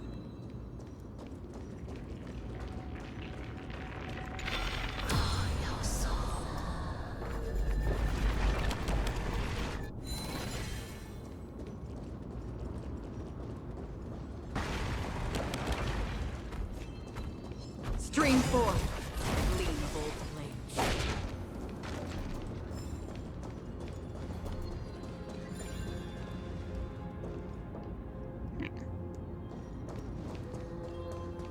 Oh, there it is.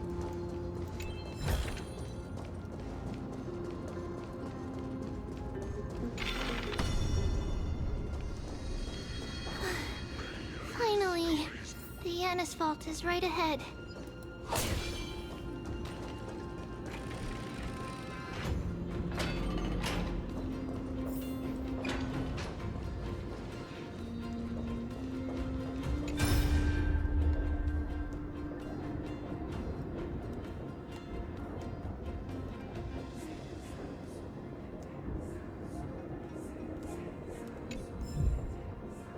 Don't forget to...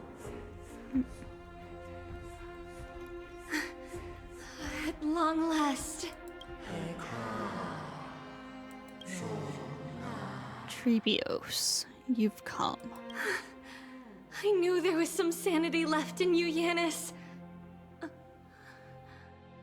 Just as I thought, you too have been confined. Step forth, and thou shalt bury yourself. Bury the gods, and bury the fate that binds us all. No, Yanis. I've come here to take on your fate.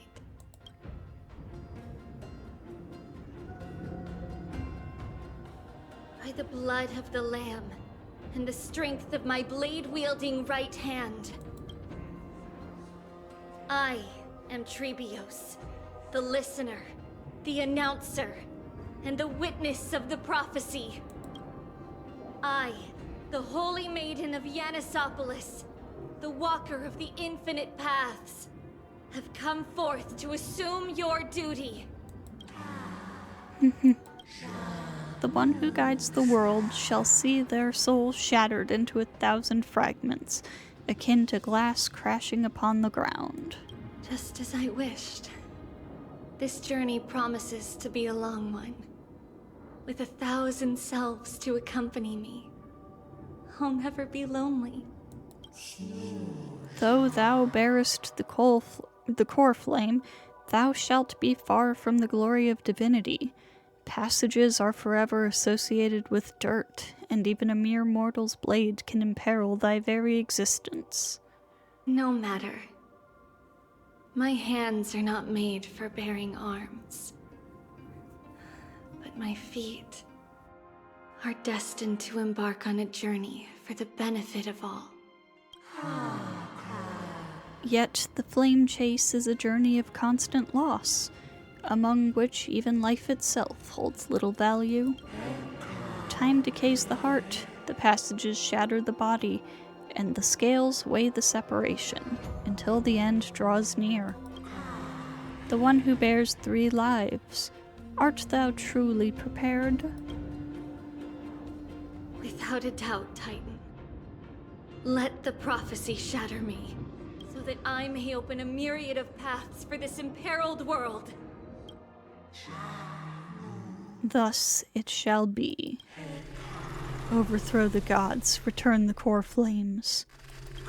Inherit divine authority, forge godly miracles. Go kill, go mourn.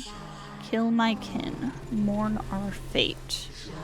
Ferry the spirits of the gods, nourish the land with divine essence. Yet thou shalt remember, yet thou must remember. All shall bid farewell to one, and that person alone will witness the miracle. Only one shall live till the end, and they alone will witness Era Nova. Such is destiny. I understand, Yanis. Thank you. Now, may you rest well.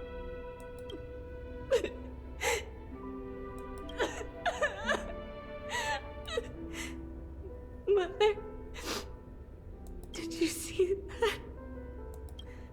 I have assumed my duty and stand ready to set out.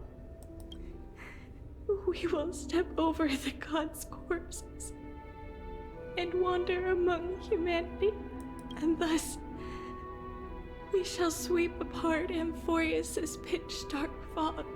May we... May the world follow the myriad paths trodden and reunite at the end of the west wind, where flowers bloom in spring. Mother, I shall see you tomorrow. Who dares lay hands on the core flame? Drop your weapon and surrender at once! I knew this would come. It's opening up! Move aside and get ready! The Holy Maiden? I'll come back to this later. If I remember. What's happening here? Lady Maiden, where's the thief who stole the core flame? Look at what she's holding, you buffoon! She is the thief! Take your positions and ready your arms! We're taking back the core flame! Bring it on! What? Come forth, loyal guards. At least do it properly. Pierce me in the chest. What are you scheming? This is your last chance. If anyone wants to earn a promotion and rise through the ranks, I'm right here. You all know who I am. Go ahead. However, if there's still any loyalty within you, step aside for the Holy Maiden. Otherwise, by the decree of the Holy City's Codex, anyone who dares to harm the Holy Maiden shall face execution! Captain, what should we do? Do it. Kill her! If any of you want to get rich, then come with me. Take this traitor's head and wealth will be ours! We can't just stand by and do nothing. Let's move, partner. Also, I really need to say, Allow me to purge the root of the proud time. dude, shout out to Hayden. Everything They in this have world popped off voicing all of the Tribbies, I guess. The Tribbie, Trian, Trinan, Tribbios. They've done excellent. Shout out Hayden Davio.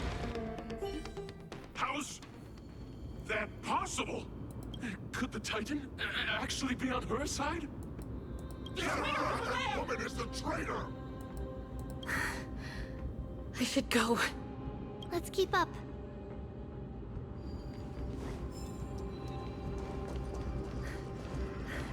The path is opening up for me.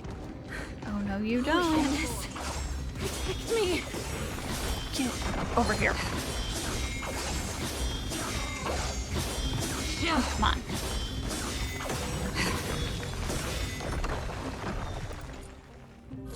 Jeez. I'll be caught up. All is well.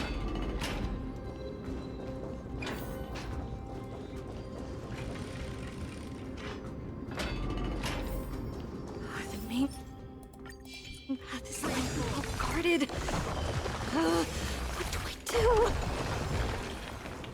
See, Don't worry, you will girl. find. I got Acheron. We're all good. That redhead woman Strange force. Just as I thought. Inside.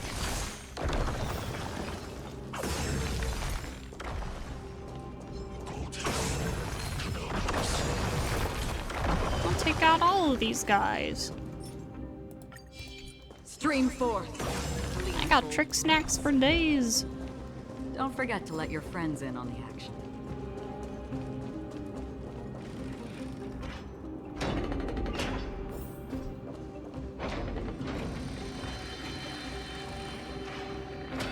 There are guards here too. Don't alert them.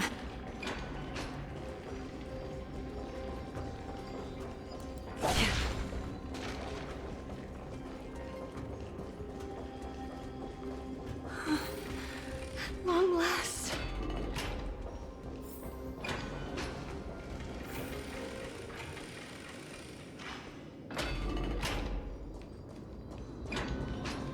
Whoa. A creature of the Holy City Guards, but I'm already so close! This should be the last fight. We have to help her get through. But I don't get it. This has been puzzling me for a while now. Who has been aiding Tribbios in her escape? I've been curious about that too.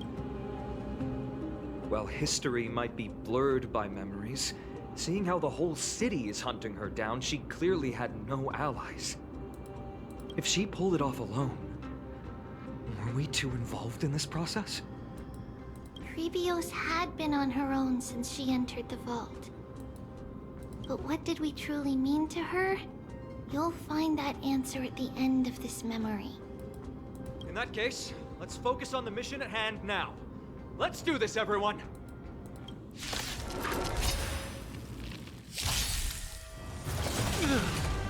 I'm honored by your presence. Since you're already here, why not have a meal before you leave? Again. Whoa. The stench of evil. Oh my god. Game, can you behave yourself? Be of your body and mind.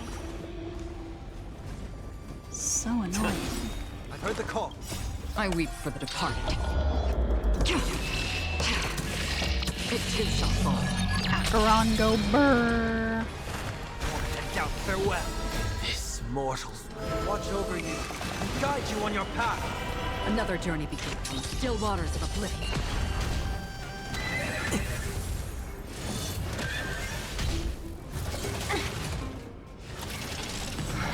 May the foul stench dissipate quickly. Time to cleanse the filth. Just slightly not enough. Serenity is before me. Destined for oblivion. My back. I weep for the departed. It too shall fall.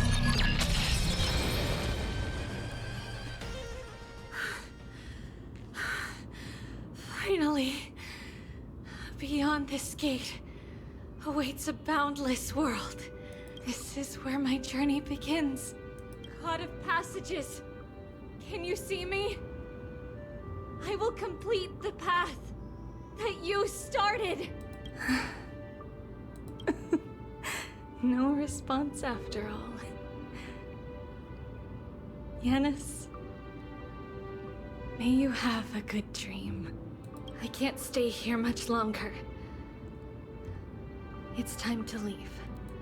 Well, looks like this is the end of the memory. Not yet. The question that has been puzzling you. She's about to reveal the answer. Oh my god, this art is gorgeous. What? Look at it. The watercolors. But nothing happened. What was making her or you hesitate at this moment? If she had known this flame chase journey would proceed as the Titan foretold, bringing about great suffering and fatalities, including her own, would she still have chosen to walk through the gate and start her journey? I think the answer is already within you. And you've made your own decision. What? You can hear us? Not really. She can neither see nor hear us. Yet she knew that one day, someone would return to unveil this dust-covered memory. We can never know for sure who helped us back then. But that kindness was forever engraved in our hearts, motivating us to move forward. Time has modified this memory into a special letter, so that we do not forget our original intent. It's a letter written by Tribbios of the past and sent to her future self. In this memory, it is Tribbios of the future who overcomes all difficulties for her and sends her on a long journey toward the tomorrow where we are. Yes, you'll remember it all. And then find your way back to the gate where everything began. Here, I will set sail toward the distant horizon. Here, you have traveled far on your way home. Such is the maxim that unveils Tribbios' fate. You shall shatter into 1,000 fragments and wither on the soil of foreign lands. So, if you ever feel lost, return to this place. I'll keep this memory here for you. Or for me, to embrace it again. Worry not. The loss is something we've grown used to. Our resolve and our pledge are what Tribbios will never forget. Each one of us has never failed to remember. Losses are a constant on the Flame Chase journey, among which even life itself holds little value. The hot blood of the sacrificial lamb will not be spilled in vain, like my mother and I. The libations poured are guaranteed to bear fruit, just as my blade-wielding right hand is not a hollow formality. Surmount the myriad passages of Yanis, and we will once again ride the west wind and let the wings carry us far away. So, this is your answer? That's right. In the name of the three fates, I stand by my answer with no regrets. Now, with or without the god's blessing, I run towards the world's agony. If I can truly pierce through the utter darkness, we will meet again at the end of the west wind, where flowers bloom in spring. Like calendar 3760, Yanisopoulos' holy maiden Tribbios bore the core flame to quell the world's chaos and became a demigod of Yanis. She traversed the Gate of Infinity, splitting into 1,000 messengers to spread the prophecy. After a century of arduous journeying, like calendar 3870, month of freedom, humanity's flame chase journey officially began.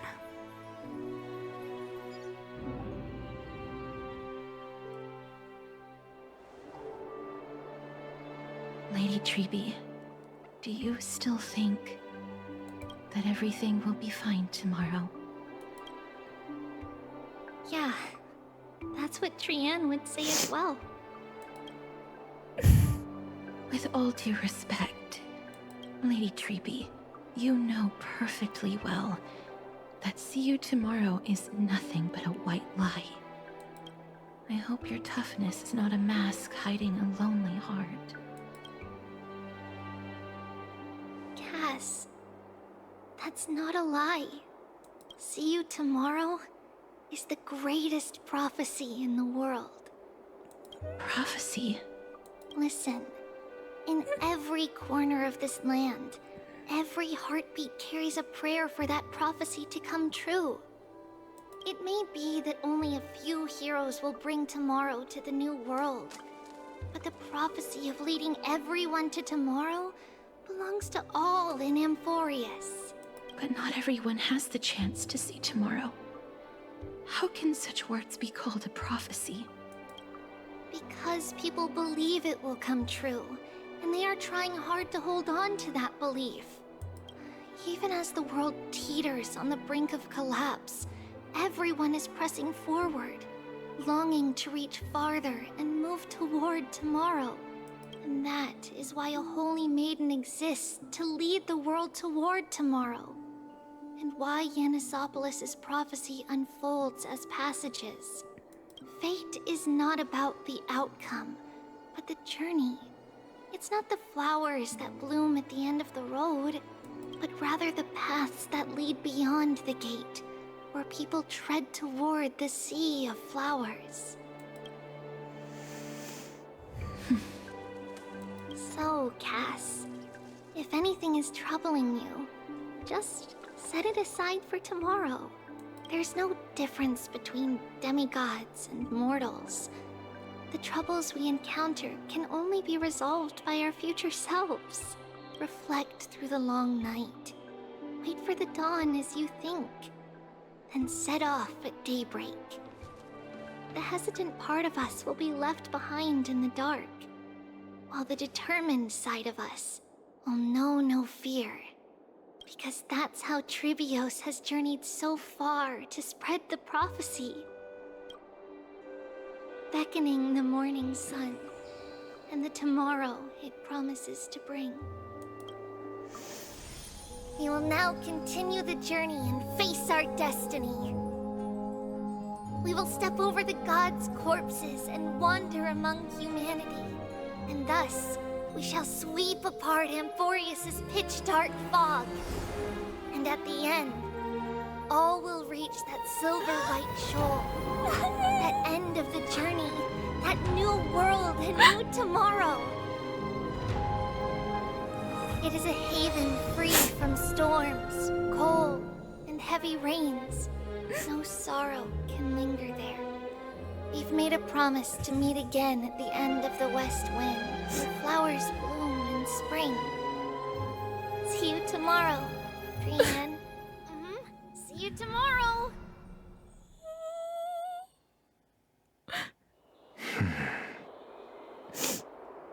Child of humanity, surely you are not waiting for the arrival of night. Nights do not fall upon Akuma. That's why it's futile for you to wait here. Honestly, I didn't expect the renowned Reason Titan to behave like this. And that's all thanks to you.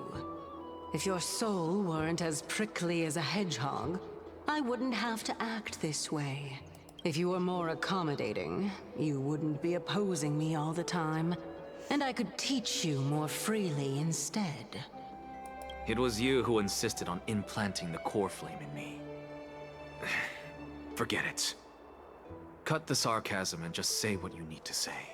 Fine, fine. All I want is to remind you, there's not much left in your soul. If you don't do something soon, I will have to take over this body. If I'm not worried, why should you be? I know what you're planning. You just want my help answering the question, what exactly are we? Correct? It's good that you remember. Thus, equivalent exchange. It's only fair. Then rest easy. The answer will soon be revealed, and you'll have to return my body shortly. Is that true? Certainly. I initially thought this extremely frail state would hinder me from getting my body back. But I didn't expect the answer to be right within it. That saved me a lot of trouble. I don't even need the black-robed swordmaster's ceremonial blade. That's certainly worth celebrating. Regrettably, I can't carry out the upcoming experiment alone. The girl who's walking with death, is she fully prepared? Be patient, Titan. If we're always so guarded, how can death reach us easily? Unfortunately, on behalf of Okima, I must ask you to slow your pace. I forgot about you. My apologies. A child's words are always carefree. I'll just dismiss these words as nonsense from a cheeky child. Come now, conceited performer. It's time to address your relationship with that Titan. What if I refuse? provocation will only tip Talantan's scales further toward your demise. There's no need to go to such lengths. O monster neither human nor divine, don't forget that you won't dare kill me. If you snuff out the core flame of reason, what else can you use to stand against the Council? Do you two mind if I cut in? I warned you. Do not interrupt me. I just have been meaning to ask. Does death really matter to you? What do you mean? What I mean is, before I implanted the core flame into your heart, you were already a silent, cold corpse. Oh shit.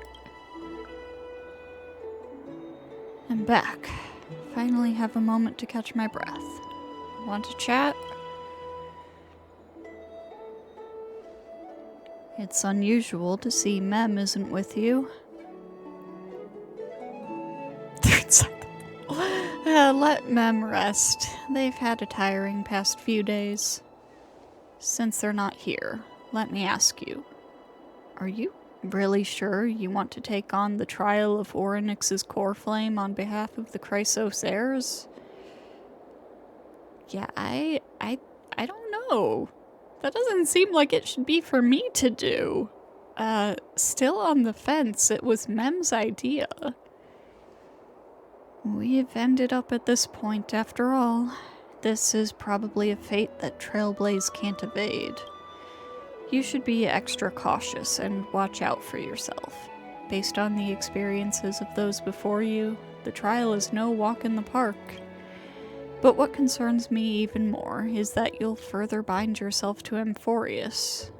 If you truly assume that Titan's divinity, do you believe you'll be able to lay it down again?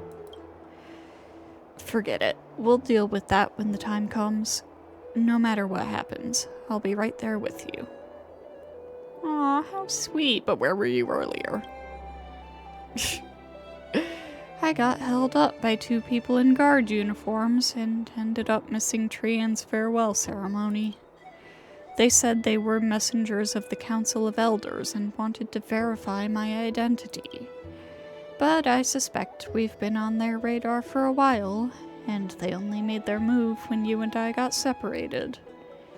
Their questions were quite specific, from how we arrived in Akama to our relationships with each Chrysos Heir. They even asked about what we did in the market. Luckily, those pawns aren't the brightest. I managed to brush off most of their questions, so they'll probably leave us alone for a bit. Looks like dark undercurrents are roiling in Akama. Their conduct is certainly irritating. But on second thought, Aglaya also initially kept her guard up around us. It's best not to provoke either side until we know the full truth. The only thing we know for sure is that some members of the Council of Elders aren't happy with the Chrysos Heirs. In the worst case scenario, we could be caught up in the internal conflicts of the Holy City. To be continued? If only we had more time to sort through the clues about the Black Tide. But now, the weather is the only lovely thing left. Let's take some more pictures. Huh? What's going on? Something wrong, Danhan? The memory card is full. I bet March and the others are pretty worried too. Yeah, yeah, I'm worried about that. And so, this long day passed for Akama. Some people arrived, and some left forever. Just like every other day of this journey, where we, stumbling, move forward. We have long been prepared. If we are to chase the flames, then we must grow used to farewells.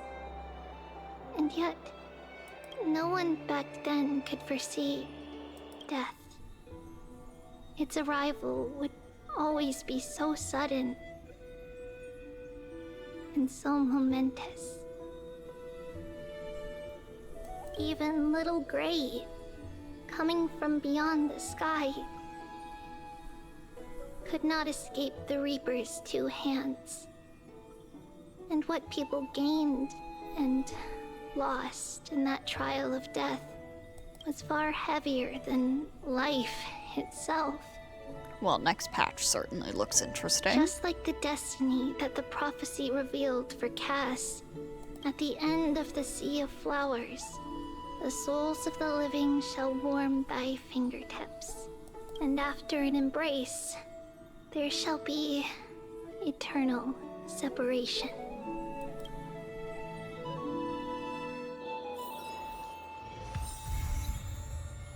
Jeez.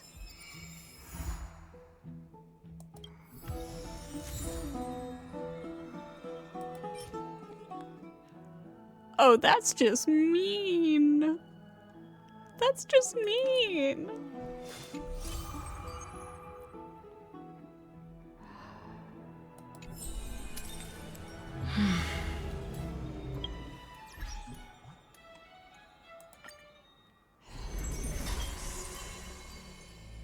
This has indeed been a very long video. A lot has happened.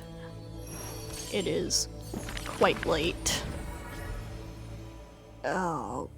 Oh, that's a lot of them. Okay, we'll read those later.